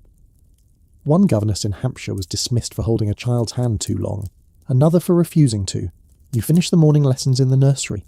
The older child yawns. The younger chews a blotter. You resist the urge to scream. You ask them to recite their poetry again. They moan, but you press on, because you are expected to be a fortress of patience, and you must be good, or you'll be gone. Afternoon lessons drag on like wet wool. The children are restless now, fidgeting, poking each other with quills, inventing excuses to leave the room. You assign handwriting practice just so you can sit down for 5 blessed minutes. You glance at the mantel clock. It's barely past 2. You haven't spoken to another adult since breakfast, and even that was just the butler grunting that the fire was low. This is what no one tells you about being a governess. It's not the work that breaks you. It's the isolation. You're surrounded by people all day, yet you are alone. You're not part of the family. You're not part of the staff. You're a ghost in the corridor, acknowledged only when needed, and otherwise ignored like a misplaced vase. At dinner, you eat alone, in your room, on a tray, a slice of cold meat, a heel of bread, sometimes soup. You're not meant to dine with the family, lest you blur the line. But you're also not permitted to join the servants. They think you look down on them. Maybe you do, a little, but mostly because you're afraid they might be right when they laugh behind your back and call you a pretend lady. There's no place for you, not really. And because you are educated, and you must be, to teach, you feel the absence of companionship like a physical ache. No one to discuss ideas with, no one to share books with, no one who cares that you once translated Virgil or memorised half of Shakespeare's sonnets. Sometimes, when the children nap or run off for their music lessons, you take out your secret book, the one you keep hidden beneath your mending basket. Today it's a novel. Tomorrow it might be a volume of essays, something with teeth, something that reminds you you're still alive. You read by the window, eyes darting upward every few minutes to make sure no one sees. A governess caught absorbed in fiction can be dismissed for inappropriate indulgence. That actually happened to a woman you knew. Her only sin was reading Jane Eyre. The irony nearly killed her. Once, a guest at the house asked you what you thought of the Reform Bill. You answered honestly, too honestly. He smiled, but you noticed the frost in the lady's eyes afterward. No one's asked your opinion since, so now you speak only when necessary. You keep your lessons polite and bland. You compliment the children's mediocre drawings. You praise their recitations even when they stumble. You say yes, miss, and no, sir, and that will be quite suitable. You've learned to make yourself smaller, quieter, so that you're never mistaken for a threat. And yet, you still dream, not of grand things, not of balls or titles, just of being seen, of someone asking how your day was and actually listening to the answer, of eating at a table where someone pours your tea, of being allowed to laugh, loudly. Not the careful little cough of amusement you use now, but a full free laugh. You tuck the book away. The children are returning from their music lesson. You straighten your collar. You smile. And just before they burst in, you allow yourself a final thought. You are not the heroine of this household. You're not even a side character. You're the margin note, the silent presence, the hand that shapes the next generation, but is never written into the story. Still, you hold your pen. Still, you teach. Still, you stay. Because for some women, being near the fire, even on its outermost edge, is better than freezing in the dark. There's a peculiar stillness that settles into the late Victorian afternoon, the kind that makes the ticking clock feel louder, the sunlight feel thinner, and your own skin feel just a little too tight. It's the hour where respectable women are supposed to be at ease, but you're wilting. You sit in a chair that's slightly too upright, wearing clothes slightly too tight, in a life slightly too scripted. And there's no polite way to say this, but you feel off, not ill, not entirely well, something in between, a little faint, a little tired, a little nervous. That word again. Nerves. The catch-all term for every quiet misery a woman must politely swallow. You glance down at your hands, perfectly still. You fold them in your lap and wonder quietly if they'll betray you. Twitch, tremble, give you away. It's the corset, you tell yourself. You haven't drawn a full breath in 5 hours. Or maybe it's the heat, or the way your stays have pressed into the base of your spine and made your head feel oddly floaty. And yet, you won't loosen anything. Because to do so would admit weakness, and weakness invites attention. And attention, in this world, is dangerous. So you sit up straighter and pretend not to hear the buzzing behind your eyes. In the corner of the room, Aunt Margaret sighs. "Oh, poor dear," she murmurs. "You look quite peaked. Perhaps a little rest?" You nod. She rings for tea and advises a tonic, something bitter and brown with a smell like furniture polish. You sip it. It does nothing, except confirm to everyone else in the room that you're behaving appropriately. After all, Victorian women aren't supposed to feel rage, or restlessness, or despair. But a fainting spell? That's allowed. That's practically fashionable. It's even expected. You've heard of women who keep a fainting couch near every window, of women who retreat to their rooms with nerves and remain there until dinner, returning paler and quieter, and somehow even more marriageable. You wonder if you're becoming one of them, or worse, becoming known as one of them. It starts with one headache, one moment of dizziness at a musical recital. Then someone mentions it to the vicar's wife, then someone else.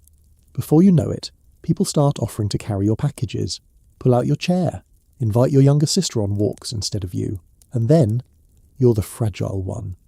Which wouldn't be so bad, except fragility in a woman is like a rose left out overnight. At first it's charming, then it's wilted, then it's discarded. So you try to not faint, to not shake, to smile through the weight on your chest and pretend it's just your bodice sitting wrong.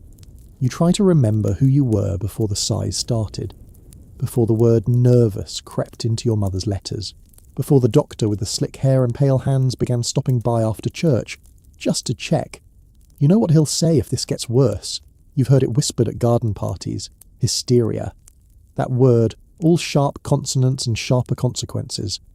Because hysteria is more than a diagnosis. It's a sentence. To isolation, to ridicule, to ice baths and mustard plasters, and a little room at the end of the hall where women go to get better and never quite return the same. And so, you do what all women like you are taught to do. You mask it. You lace tighter, smile wider, speak softer, and when no one's looking, you dig your nails into your palm. Not to hurt, just to feel something solid. It's afternoon. The air is thick. You're still. But your mind is thrashing, and no one, not even you, can name what it is you're drowning in. By late afternoon, the dizziness turns into something else, a fluttering in your chest, as if a trapped bird is beating against your ribs. You rise from the chair, hoping movement will help, but the room seems to tilt ever so slightly. The wallpaper feels too close, the air too heavy. Someone notices, of course. They always do. Mrs. Pembroke, who lives 3 streets over and is visiting today, gasps with a sort of delighted horror. "Oh, my dear, you are pale! Sit, quickly!" And just like that, you've become the event of the afternoon. The maid rushes for smelling salts. Aunt Margaret fans you with a copy of the Ladies' Journal. A cousin hovers, suggesting cool water. It's not that they want you unwell, but your faintness gives them something to do, something to talk about, something to feel useful about. You try to insist that you're fine, that it's only the weather, or perhaps the excitement of the day. But they've already decided. You've had an episode, a nervous turn, a moment. That word again, moment. In this world, it can ruin or rescue you. A moment makes you interesting, vulnerable, softened, the kind of woman men feel compelled to protect and women feel compelled to discuss. You breathe shallowly as the smelling salts burn your nose. The ammonia stings, sharp enough to make your eyes water. You cough once, then twice. Everyone relaxes. "There now," says Mrs. Pembroke with the tone of someone who's just won at patience. "All better. All better." 2 words that mean absolutely nothing. They talk for a few more minutes, softly now, as if you might break if the conversation gets too loud. You nod, smile faintly, and accept the offer of a biscuit. You're now officially delicate. That's a reputation that sticks like damp lace. By tomorrow the story will travel. "Did you hear? Poor thing nearly fainted again. Such nerves, such sensitivity." Your name will hover in parlours, paired with adjectives like sweet, frail, and melancholic. You sip your tea in silence, already feeling smaller. But there's another truth humming beneath this charade, a quieter, crueler one. Victorian doctors have made women's pain into poetry. They call your exhaustion a feminine temperament, your migraines, overexcitement of the imagination, your palpitations, an excess of emotion. They've even invented machines, small, humming, whirring contraptions, to relieve hysteria in their female patients. No one calls that madness, of course. That's treatment. You sit very still, letting the tea go cold in your hand. You can't quite decide what's worse, that you've become a symptom, or that you're expected to make it look beautiful. From now on, you'll be told to rest, not to walk too briskly, not to read too much, not to let your thoughts run wild, as if your mind were an animal to be kept in a cage. But you know the truth. Your thoughts are all you have left, so you keep them, quietly, carefully. You write them down in the small leather notebook hidden inside your writing desk, the one wrapped in ribbon and tied tight. Your secret rebellion, your invisible pulse. The next time someone says, "You poor dear, your nerves," you'll nod. You'll even thank them. But inside you'll think of that trapped bird in your chest, and you'll smile, because it's still alive, and so are you. Evening begins not with sunset, but with steam. You've made it through the long hours of quiet panic and soft judgments. Now it's time for the grand illusion of rest. If you're fortunate or unfortunate enough to be part of the wealthier set, you are summoned for your evening toilette. Your maid enters, arms full of warm towels and glass bottles filled with mystery. The air fills with lavender water, ammonia, and just the faintest trace of desperation. You sit stiffly in front of the dressing mirror. She begins with your hair, brushing out the curls, retwisting the plaits, gently teasing the pins free from your tender scalp. You wince only once. She pretends not to notice. Then comes the face wash. Not soap, not anything simple. Instead, cold cream made with whale oil, toner with alcohol and astringent, rose water, if you're lucky. But some households insist on arsenic. Yes, arsenic.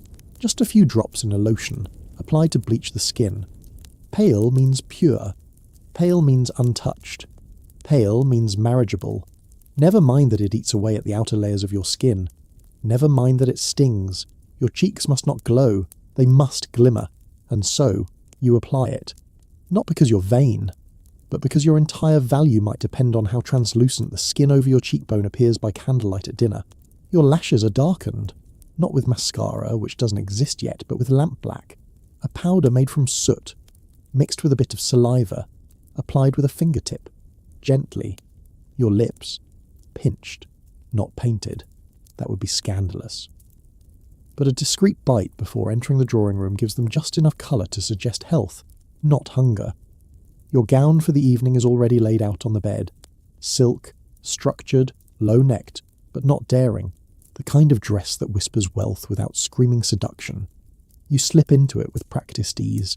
The maid fastens the hooks up your back. You stretch your arms, just enough to feel the tight pull of fabric along your spine. You're trussed, poised, transformed. By the time you descend the stairs for dinner, you're a different creature entirely. Gone is the pale girl with a fluttering heart and fainting spells. In her place stands a vision, serene, composed, fragrant, gleaming ever so slightly with castor oil and powdered starch. You float into the drawing room as though you've never known a single moment of discomfort. That's the expectation, because this is the time of night when women become ornament. You will not pour the wine, you will not serve the food, you will not initiate the conversation. You will, however, provide atmosphere. You will smile with just the right blend of mystery and modesty. You will laugh, politely, when one of the older gentlemen misquotes Byron. You will tilt your head when someone mentions the Queen's latest health. And you will endure the unspoken gazes, the ones that skim your collarbone like a second corset, the ones that calculate your dowry behind mild eyes. You're not here to eat, you're here to be consumed. The dining room glows with gaslight. The air is warm with roasted meats and polished silver, but your appetite is nowhere to be found. You sit in your designated place, hands folded lightly near your fork, spine aligned like you were trained from girlhood. A gentleman to your right asks how you find the weather lately. You say it's been mild, but the garden needs rain. He nods and does not remember your name. Across the table, someone mentions a recent play in London. You've read about it in the papers. You know the actress. You know the scandal. But you say nothing unless prompted. A woman who volunteers her opinion on theatre may soon be suspected of having thoughts about politics, and that, of course, would be unseemly. So instead, you smile and ask about his horses. He talks for 10 minutes. You cut your meat into small, precise bites and pretend to chew them. You do not finish the plate. You never do. Because eating, like everything else, is a performance. Too little, and you seem weak. Too much, and you seem coarse. And if you accidentally stain your bodice with gravy, well, you might as well propose to yourself because no one else will. The candles flicker. You feel a headache blooming behind your eyes, but you keep smiling. One of the older ladies down the table has applied too much rice powder. It cakes in the creases beside her mouth, and someone whispers about it behind a wine glass. A maid trips slightly while serving the fish. No one acknowledges her. You all pretend it didn't happen. Because dinner is a show, and the illusion must be preserved. Especially the illusion that the women at this table are not working. But you are. You're calculating your every gesture, your every word. You laugh in the right places, sip slowly, nod encouragingly, and answer questions with a kind of polished neutrality. Inside, you are somewhere else entirely. You remember hearing once that some women take arsenic pills, not just on the skin, but swallowed, to keep their complexion ghostly, their eyes bright, their weight down. They die slowly, of course, but gracefully. That seems to be the goal. After dessert, a custard you barely touch. You rise when the hostess gives the signal. The women retire to the drawing room. The men stay behind for cigars, brandy, and serious talk. You've never been invited to that part. In the drawing room, you settle once more into your chair. Someone begins to play the pianoforte. You know the song by heart. You hum it under your breath, softly enough to seem charming, but not so confidently as to overshadow the performer. No one claps. They never do. One woman brings out embroidery. Another begins a story about her cousin's engagement. You smile and pass the wine. You do not yawn. You do not slouch. You do not mention the stiffness in your neck or the cramp in your foot from shoes that are half a size too small. You're composed. You're charming.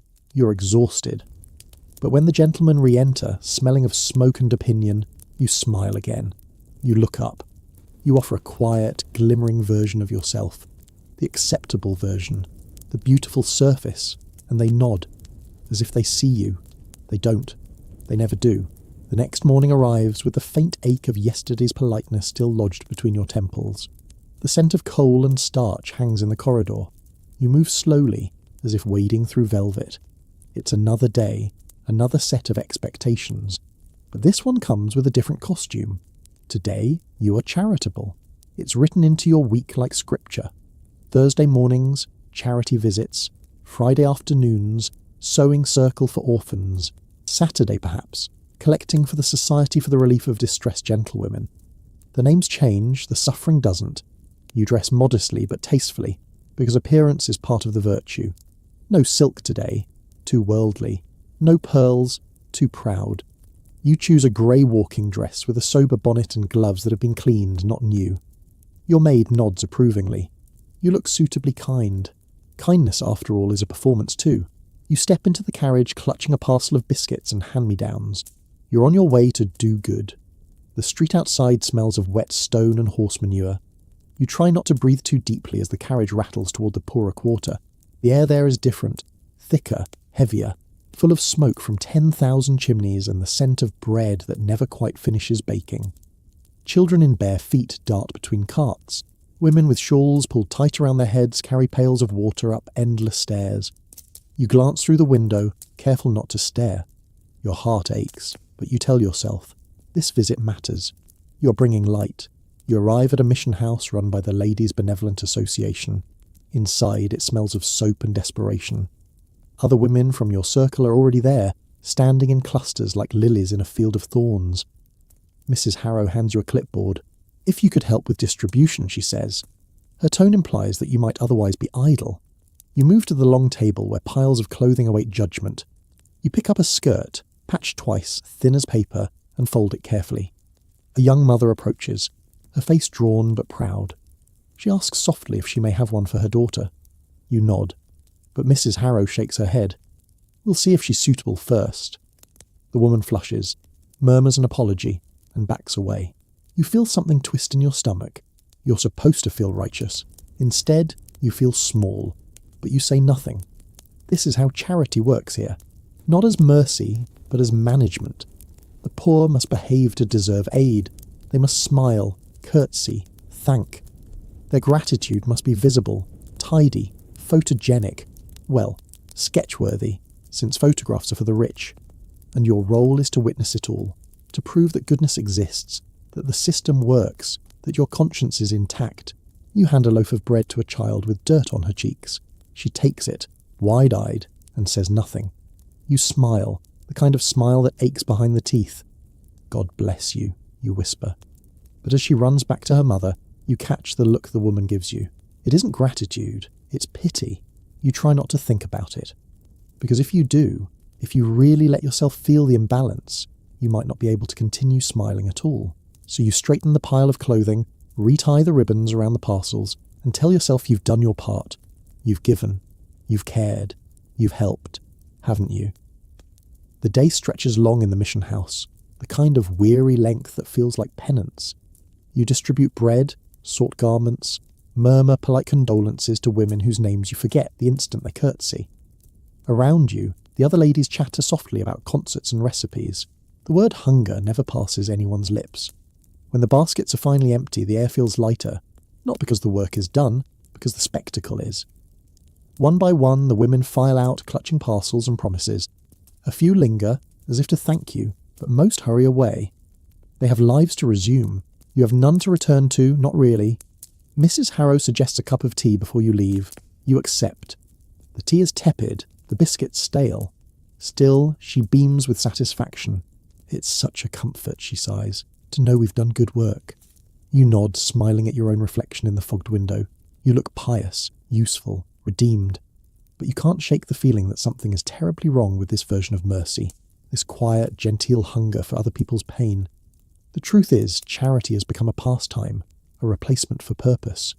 The same way embroidery fills empty hours, philanthropy fills empty meaning. The poor are props in your story of virtue.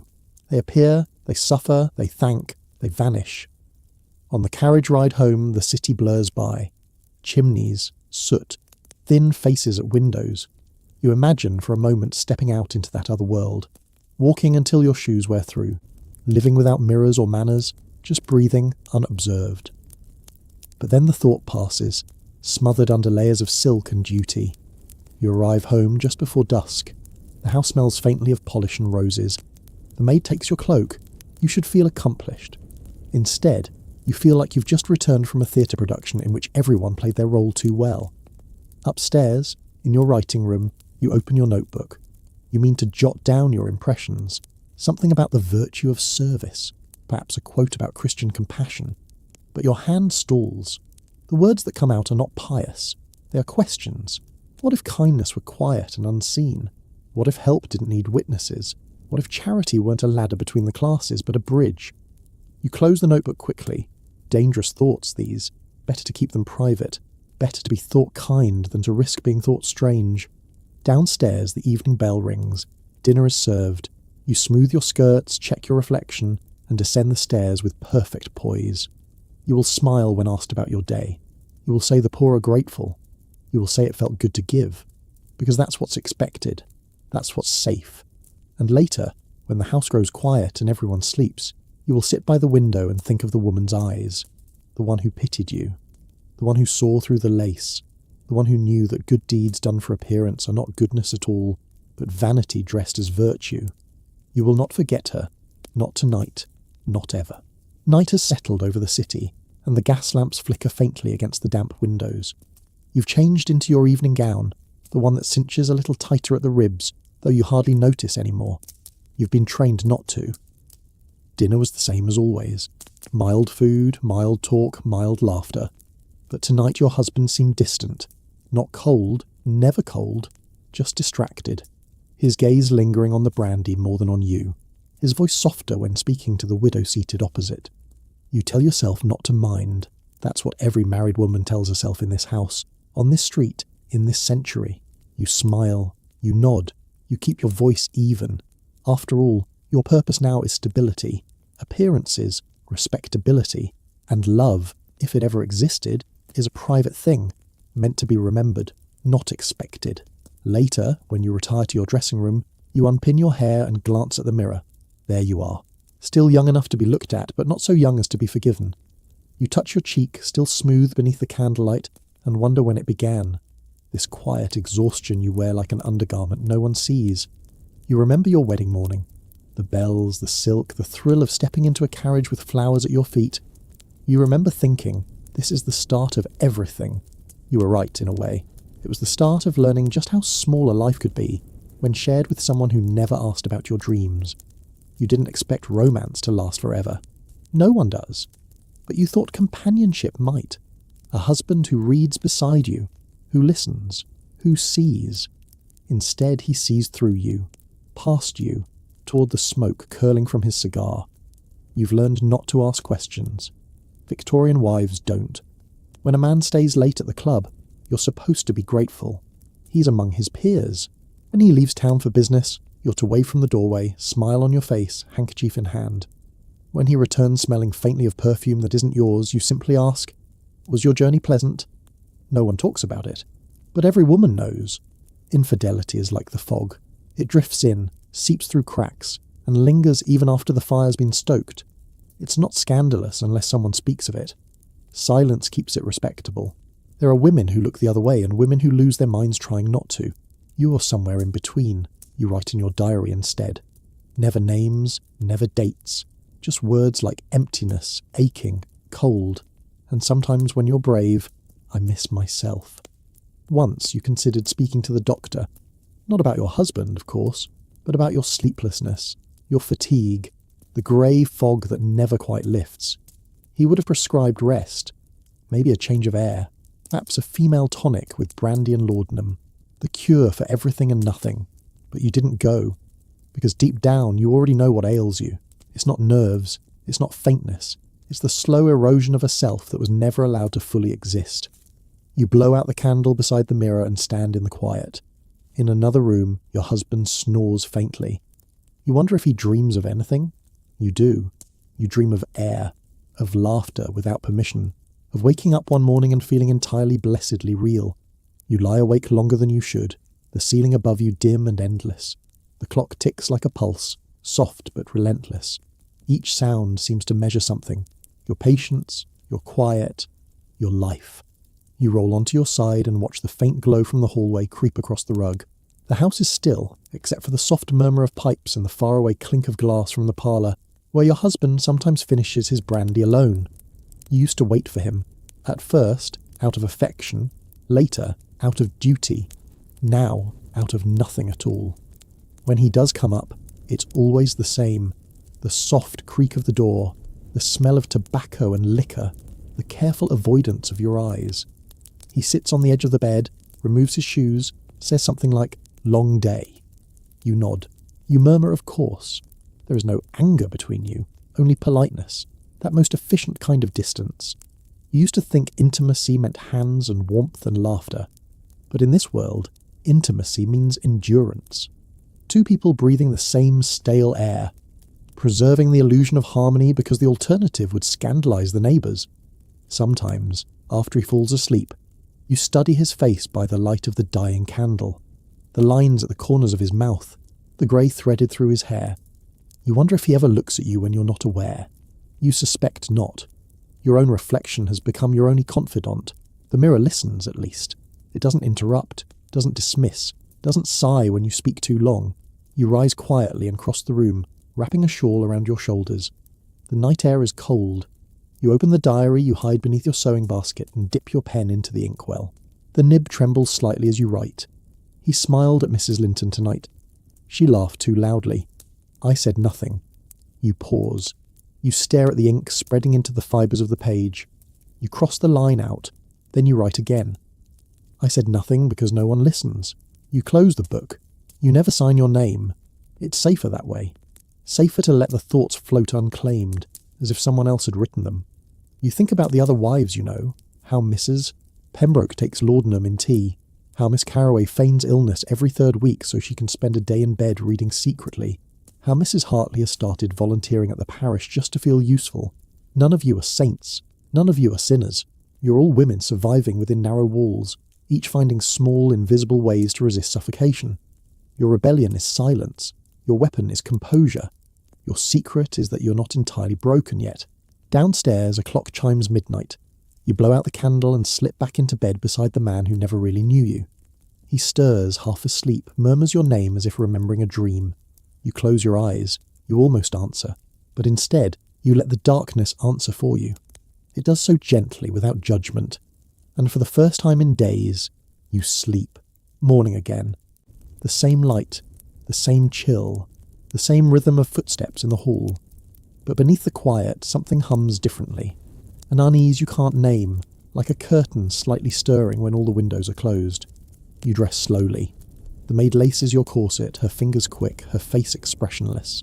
You watch her in the mirror and wonder, as you often do, what she thinks when she looks at you. She doesn't meet your eyes. None of them do. But she knows things, more than you'll ever admit. She's seen the stains on the table linens, the tears on your pillowcases, the little tremors in your hands. Servants always know. They're trained to see without reacting. Downstairs, the house is already alive.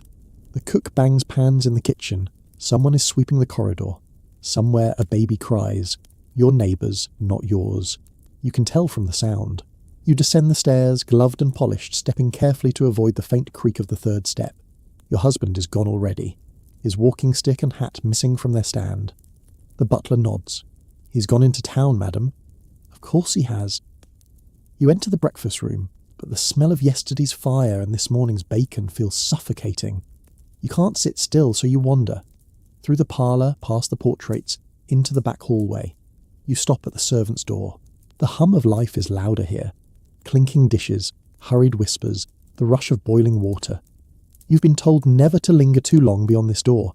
It upsets the order of things. But you hover anyway. You hear laughter. Not the tight, polite laughter of your drawing room. Real laughter. Breathless, raw, alive. For a moment you envy it. Then you hear a different sound. A muffled sob coming from the washroom beyond. You hesitate, then push the door open just a few inches.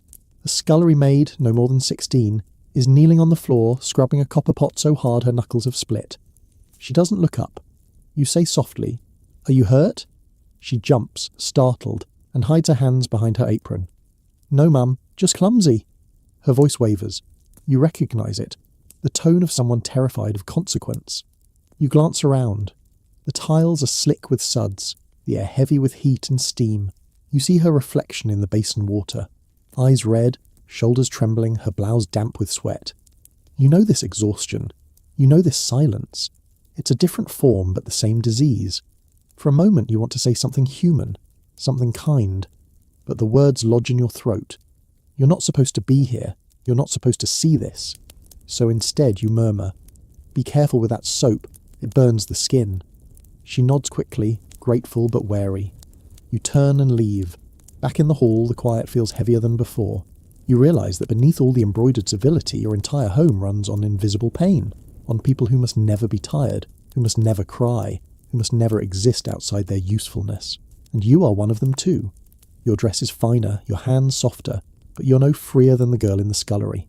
Both of you are trapped by expectation, one of labour, one of propriety, both punished for slipping out of the role.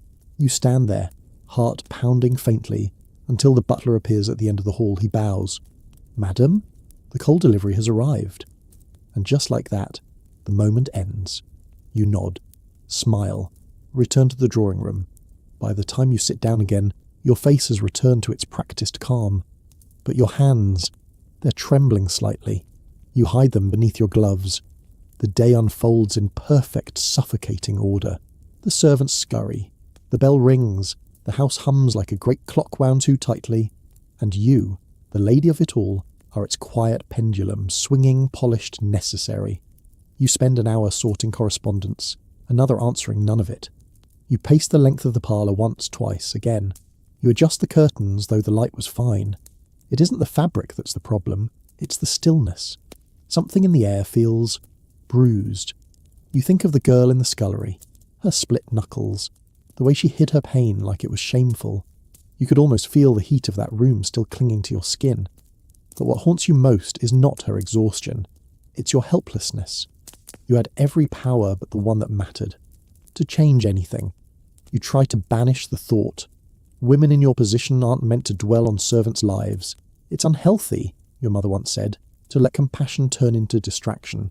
A household must have boundaries, she told you, or it will dissolve into chaos. But you're starting to suspect the chaos is already there, only better hidden. This house is a stage. Upstairs you play the angel of composure. Downstairs they play the ghosts who keep it shining.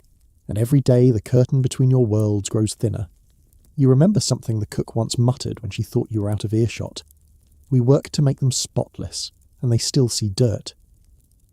You hadn't understood it then. You do now. You pour yourself tea, but your hands shake just enough to rattle the cup against the saucer. A tiny sound, but in this silence, it's thunder. You take a sip anyway, hoping the heat steadies you. It doesn't. Across the room, you notice a streak of soot on the wall, just beside the fireplace. It will bother you all day. You consider calling for the maid to scrub it, but the thought of her raw hands against the lime wash makes you set the bell aside. You'll do it yourself, you think. Later, when no one sees. When did you start hiding kindness like contraband? The answer comes easily. Around the same time you learn that pity, spoken aloud, is social suicide. There are women who don't learn this lesson. Mrs. Linton, for one.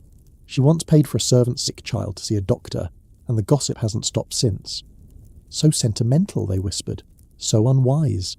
As if tenderness were a contagion. You close your eyes and listen. Somewhere a baby cries again. The same one as before. Somewhere a clock chimes deep and hollow. The sound rolls through the house, through your bones. For a moment you imagine you can hear the rhythm of all those unseen hands. Scrubbing, folding, chopping, polishing, moving in time with it. That you think is the true heartbeat of this world. Not love, not prayer, not gentility, labour, unpaid, unseen, unending. And yet you are part of it. You host it. You depend on it. You wonder if that makes you complicit, or simply another cog polished and perfumed to hide the same grind. Outside, the carriage wheels rattle along the cobblestones. A dog barks. The city exhales its smoke into the dimming sky. You stand, walk to the window and rest your hand against the glass. Down below, a maid hurries across the courtyard, carrying a bucket too heavy for her frame. The weight pulls her sideways, but she keeps moving. You could call to her, offer to help, ask her name. You don't. Instead, you whisper to the reflection staring back at you. We're both carrying something, aren't we? And then, because it's all you can do, you step away from the glass before someone sees. The next morning begins with a note. Folded, cream-coloured, faintly scented with something that used to be expensive. It's from Mrs. Winthrop, announcing a ladies' social meeting. The kind of gathering that pretends to be about art but is really about power. You know this before you even finish the first sentence. You'll attend, of course. You always do. It's not about friendship. It's about visibility. Absence is suspicious. Presence, even silent, keeps you in the circle. The meeting will be held at her home on St. John's Terrace, a mansion known for its chandelier and its chill. You dress accordingly, something refined but not ostentatious. Pale blue, with lace cuffs that suggest humility while whispering expense. The carriage ride there feels longer than usual. The city rolls past, a grey quilt of chimney smoke, laundry lines, and the occasional black umbrella. It's raining lightly, and every street smells faintly of coal and cabbage. When you arrive, the drawing room is already crowded with women. Silk rustles, fans flutter, laughter ripples through the air like perfume. A footman takes your cloak and you step into the performance once more. The topic of the day is the advancement of the female mind. You almost laugh. You've heard this play before. It's a careful kind of rebellion, the kind that keeps one foot firmly inside the parlour. Mrs. Winthrop herself begins, voice smooth as syrup. We ladies, though delicate, are not without influence. Through virtue, taste and tact, we can elevate society. The room hums with nods. Everyone agrees. Everyone must. But then Mrs. Grafton, sharp-eyed, thin-lipped, never quite fashionable, dares to say, and perhaps in time we may deserve the vote as well. The silence that follows could curdle cream. Mrs. Winthrop's smile freezes. Ah, she says finally, let us not stray into politics. We must not forget our natural grace. You lower your gaze, though your pulse quickens, not from fear, from something closer to recognition, because grace, that word again, is the leash dressed up as virtue. You listen as the discussion shifts to safer ground. Moral literature, good manners, proper education for daughters, each phrase like a step back from the edge. Every time the conversation inches toward equality, someone smothers it with lace. You sip your tea. You nod at the right times. But inside, something is stirring. It's small, almost imperceptible, like the first crack in porcelain. A thought that doesn't belong here. A question that doesn't have permission to exist. What if grace isn't goodness? What if obedience isn't virtue? What if all this politeness, these endless hours of careful speech and careful dress, are not protection, but prison? The thought terrifies you, not because it's wrong, but because it feels true. You glance across the room. Mrs. Grafton meets your eyes, just for a second. A flicker of understanding passes between you, a brief, silent acknowledgement that neither of you believes in this play anymore, and then it's gone. Mrs. Winthrop calls for applause. Everyone claps. You do too. But your hands feel cold. On the carriage ride home, the rain has stopped, but the streets are slick with reflected light. You stare out the window at the wet cobblestones, at the blurred silhouettes of women hurrying through the drizzle, and you think, maybe something is changing, quietly, beneath all the ribbons and the sermons. Maybe it begins like this, a single question you can't quite unthink. That night, the question won't leave you alone. It follows you up the stairs, into the soft-lit safety of your room, into the mirror as you unpin your hair. What if grace isn't goodness?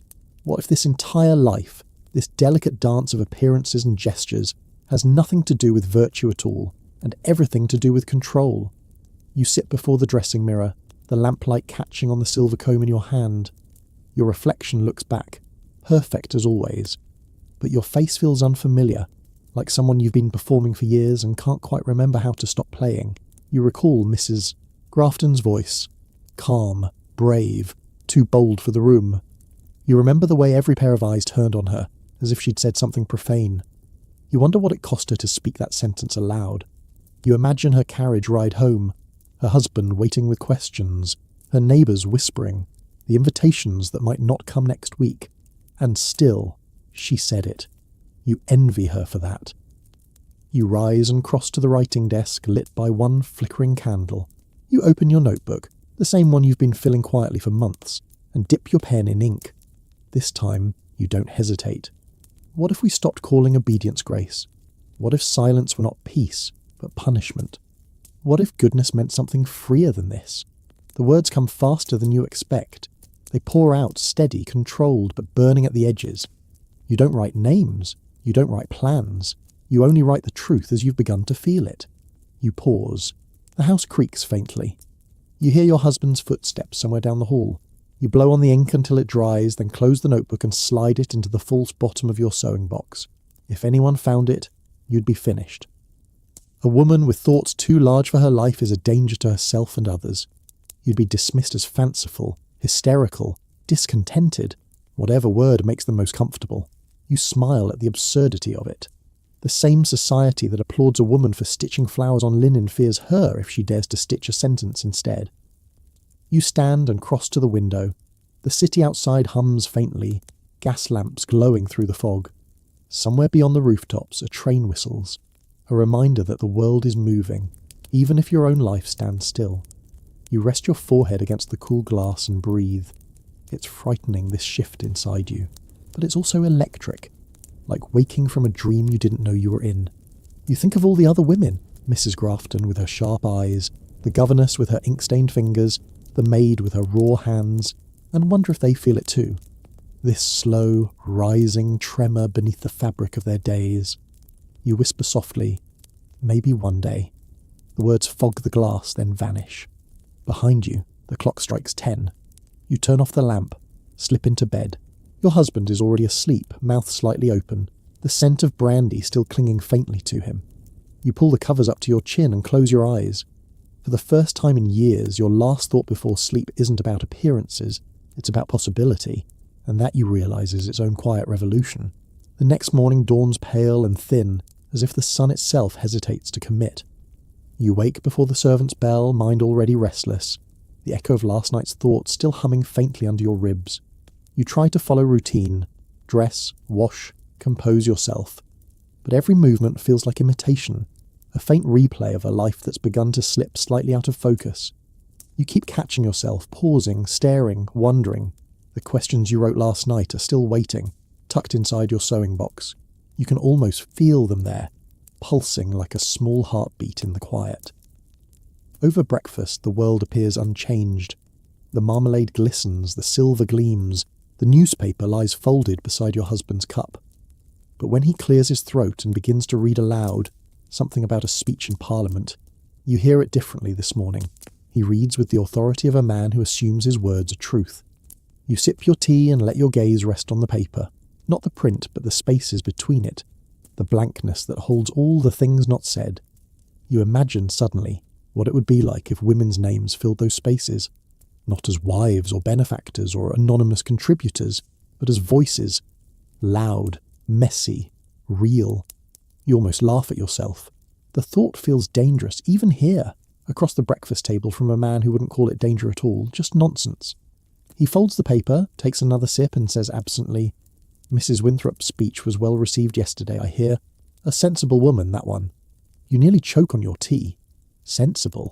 The word lands like a stone. He means it kindly, of course. Sensible is the highest praise for a woman in your world. It means safe, predictable, contained. A woman who will never cause a ripple. You murmur agreement, though your heart rebels. Because you've begun to see what happens to sensible women. They vanish into their manners. They shrink until they fit perfectly into the frame society built for them, and then they disappear behind it altogether. You glance toward the window where the fog has thickened into a grey wall. Somewhere out there, the factory whistles are sounding. Somewhere, girls your age are walking to work, shawls wrapped tight, breath rising in white clouds. They are not free, not truly, but they are visible. They exist in the world's noise, not its silence. You envy them. After your husband leaves for the club, you walk through the house. The floors creak beneath your slippers. The portraits on the walls seem to watch you, their painted faces frozen in centuries of correctness. You stop in front of one, your grandmother, painted before her marriage. She looks fierce, almost defiant, chin lifted, eyes clear. You've always been told she was spirited. It was said with disapproval, but you see it differently now. You think perhaps she wasn't tamed so much as buried, and that realization lights something small and dangerous inside you. You go to the piano and lift the lid. Your fingers hover above the keys. You haven't played in weeks. Not properly. Music has always felt indulgent, but now it feels like survival. You press one note, then another. Slowly, sound fills the air. A minor melody, low and trembling, but alive. The maid passes the doorway, pauses for half a second to listen, then moves on. You keep playing. You don't care if the sound carries through the house. You don't care if someone hears. You're not performing. Not tonight. For the first time, you're playing for yourself. The melody swells, uneven at first. Your fingers stiff, hesitant. But soon something unlocks. The music begins to pour out of you, trembling and alive, rolling through the drawing room in waves. It's clumsy, imperfect, human, but it's yours.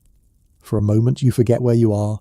You forget the walls, the rules, the weight of the corset against your ribs.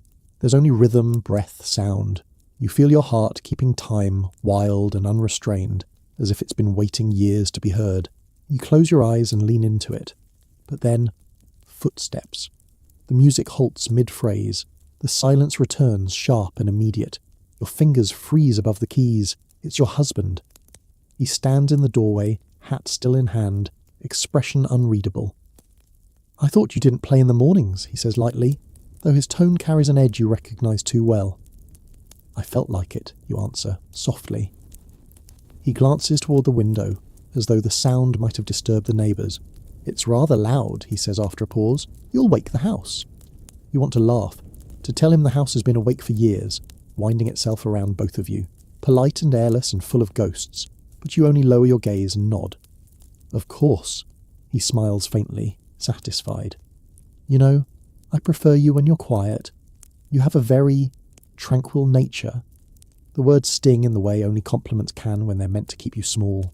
He leaves the room soon after, and you sit there, hands still poised above the keys, the echo of the music fading. The silence feels heavier now, as though the walls have grown closer. You press one note, softly, then another. No melody this time, just defiance disguised as sound. After he's gone, you resume playing again, but quietly, so quietly that only you can hear. A secret conversation between you and the instrument, between you and the self you almost lost. When you finally stop, your fingers ache, but your chest feels different, lighter, looser, as though something deep inside has stretched awake. You rise from the piano bench and glance at your reflection in the window. The grey sky behind you looks almost silver now, the faintest shimmer of light breaking through. You realise suddenly that freedom doesn't have to arrive like thunder. It can start as something smaller, a note, a word, a thought you refuse to silence. That evening, when the lamps are lit and the world folds itself neatly back into ritual, you open your sewing box and take out your notebook again. You flip to a blank page. No trembling this time. The pen feels steady in your hand. If I cannot speak loudly, I will write quietly, you begin. If I cannot leave, I will build a doorway in words. You pause. Then deliberately you write your own name beneath it. For once, you don't hide. You close the notebook, slide it beneath your pillow, and sit in the calm that follows. The faint smell of ink, the echo of distant rain, the lingering vibration of music on the air, all of it, the noise, the silence, the ache, feels different now. Not smaller, not endless, just alive. You smile. It's not a polite one, not practiced, not proper. It's real. And though the world around you hasn't changed, you have. The days that follow feel different. Not in the way that others would notice, but in the way you do. The air tastes sharper. The silence feels thinner, like fabric stretched just before it tears. You go about your routine as expected. Breakfast, correspondence, embroidery, calls. But beneath every motion hums a new awareness, a secret rhythm no one else seems to hear. It's like walking through the same rooms but suddenly noticing every locked door. Your husband doesn't sense the change. How could he? The rebellion you've begun is invisible. You still smile, still nod, still play your role perfectly. But every word you write now, every thought you refuse to silence, feels like a tiny spark in a paper house. This morning, while he discusses business with a visitor in the study, you slip upstairs with your notebook. The servants are busy. No one stops you. You close the door to your sitting room and open the window wide.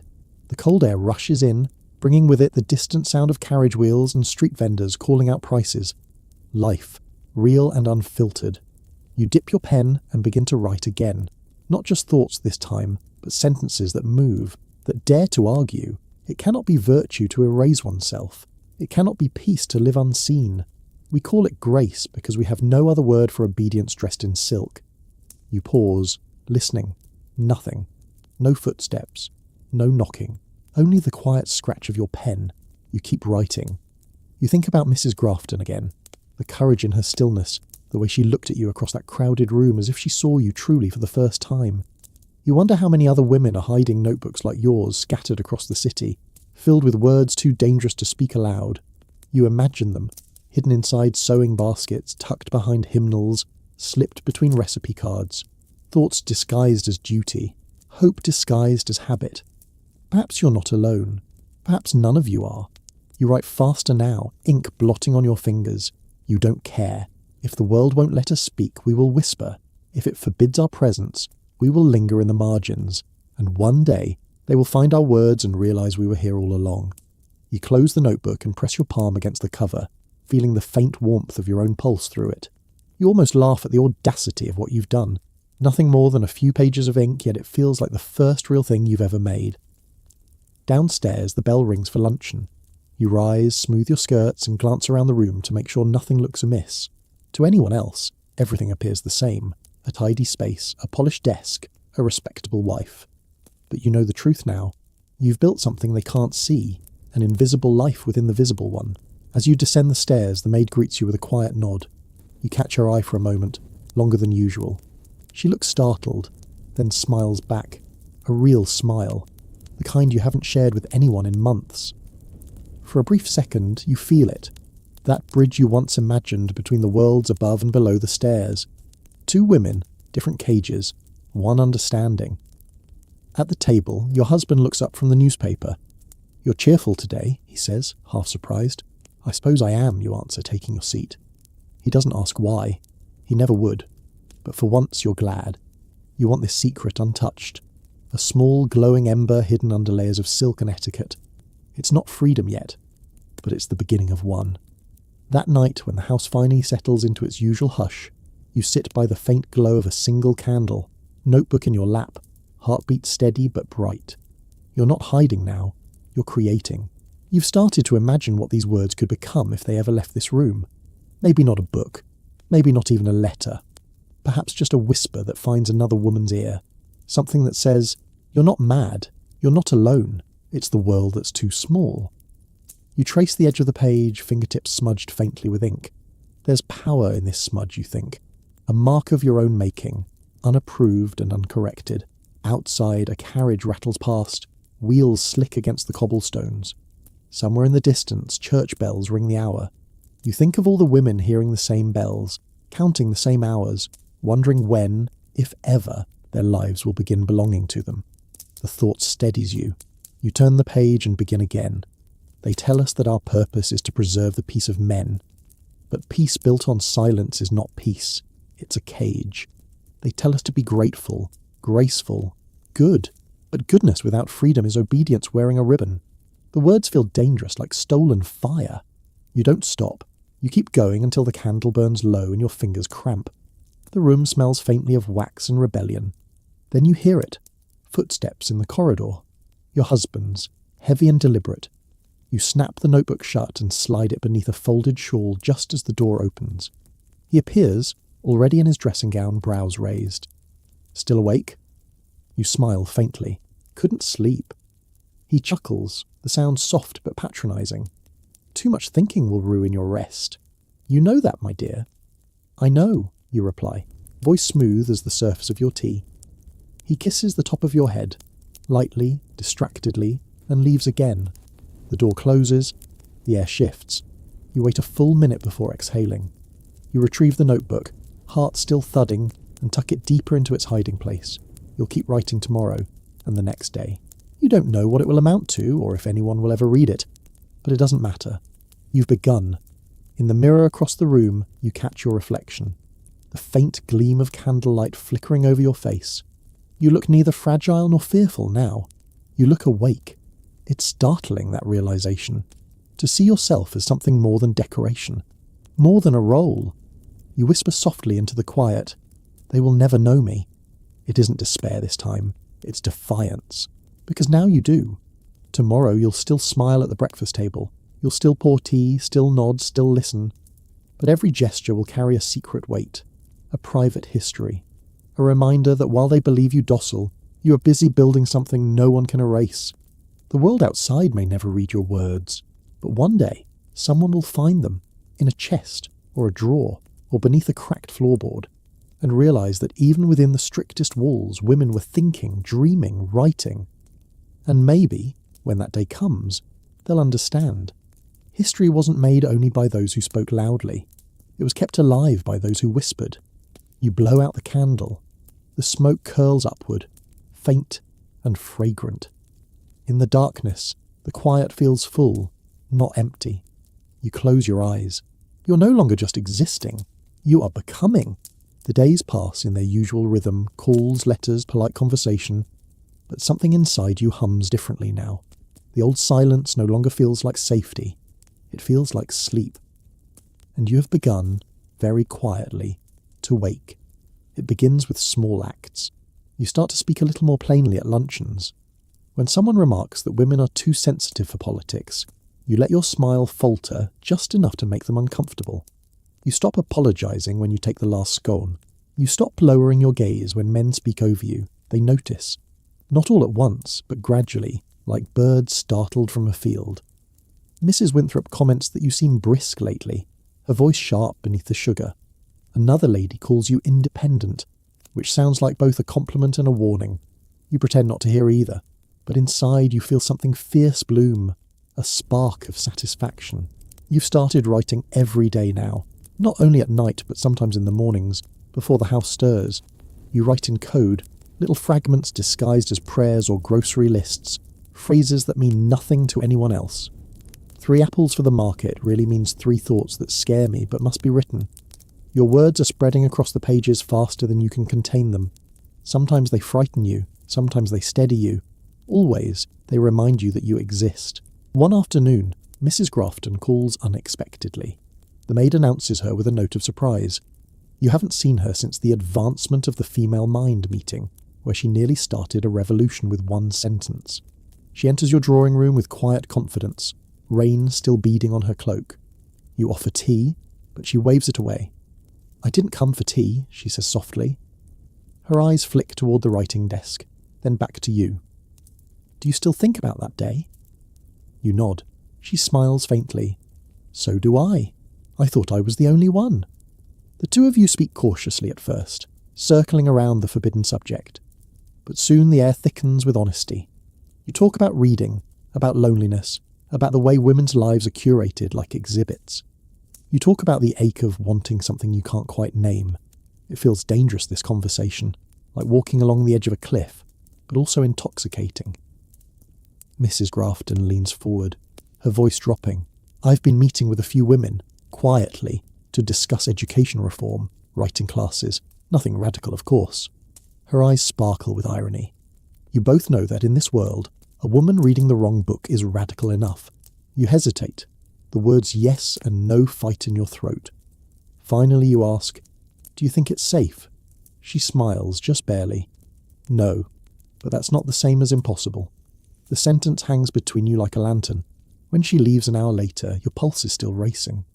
You stand by the door long after her carriage has gone, fingers pressed to the wood as if trying to hold on to the moment. Safe and impossible. You whisper the words to yourself again. They sound like a choice. That evening you take out your notebook and write a new line, different from all the others. Not observation, not reflection, but intention. "I will not spend my life waiting to be permitted." You underline it once, then close the book. You have no idea what you'll do next. But for the first time, that uncertainty feels like freedom, not fear. The next morning arrives soft and grey.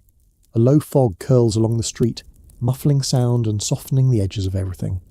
You sit by the window in your robe, tea cooling beside you, notebook open. The ink gleams wetly in the early light. You read over what you wrote last night. "I will not spend my life waiting to be permitted." The words look both fragile and certain, like a bridge made of glass. But as you trace them with your fingertip, you feel something steady form beneath the fear. Resolve. You don't need to make speeches or break doors to change things. You can start small, the way every real revolution begins, in whispers. When your husband appears in the doorway, you close the notebook calmly. He asks if you're coming to breakfast. You nod. He doesn't notice the ink stain on your hand. At the table, he talks about markets and railways. You listen politely, but your mind hums elsewhere. When he asks if you'll be home this afternoon, you answer honestly, "No." He looks up, surprised. "No?" "I'm visiting Mrs. Grafton," you say, tone mild but firm. "She's starting a reading circle." He frowns slightly, as if the idea doesn't fit into his world's geometry. "For what purpose?" "To read," you say simply, meeting his eyes, "and to think." The silence that follows feels like a test, but you don't feel it. You've learned that silence can be a weapon too. After a moment, he shrugs.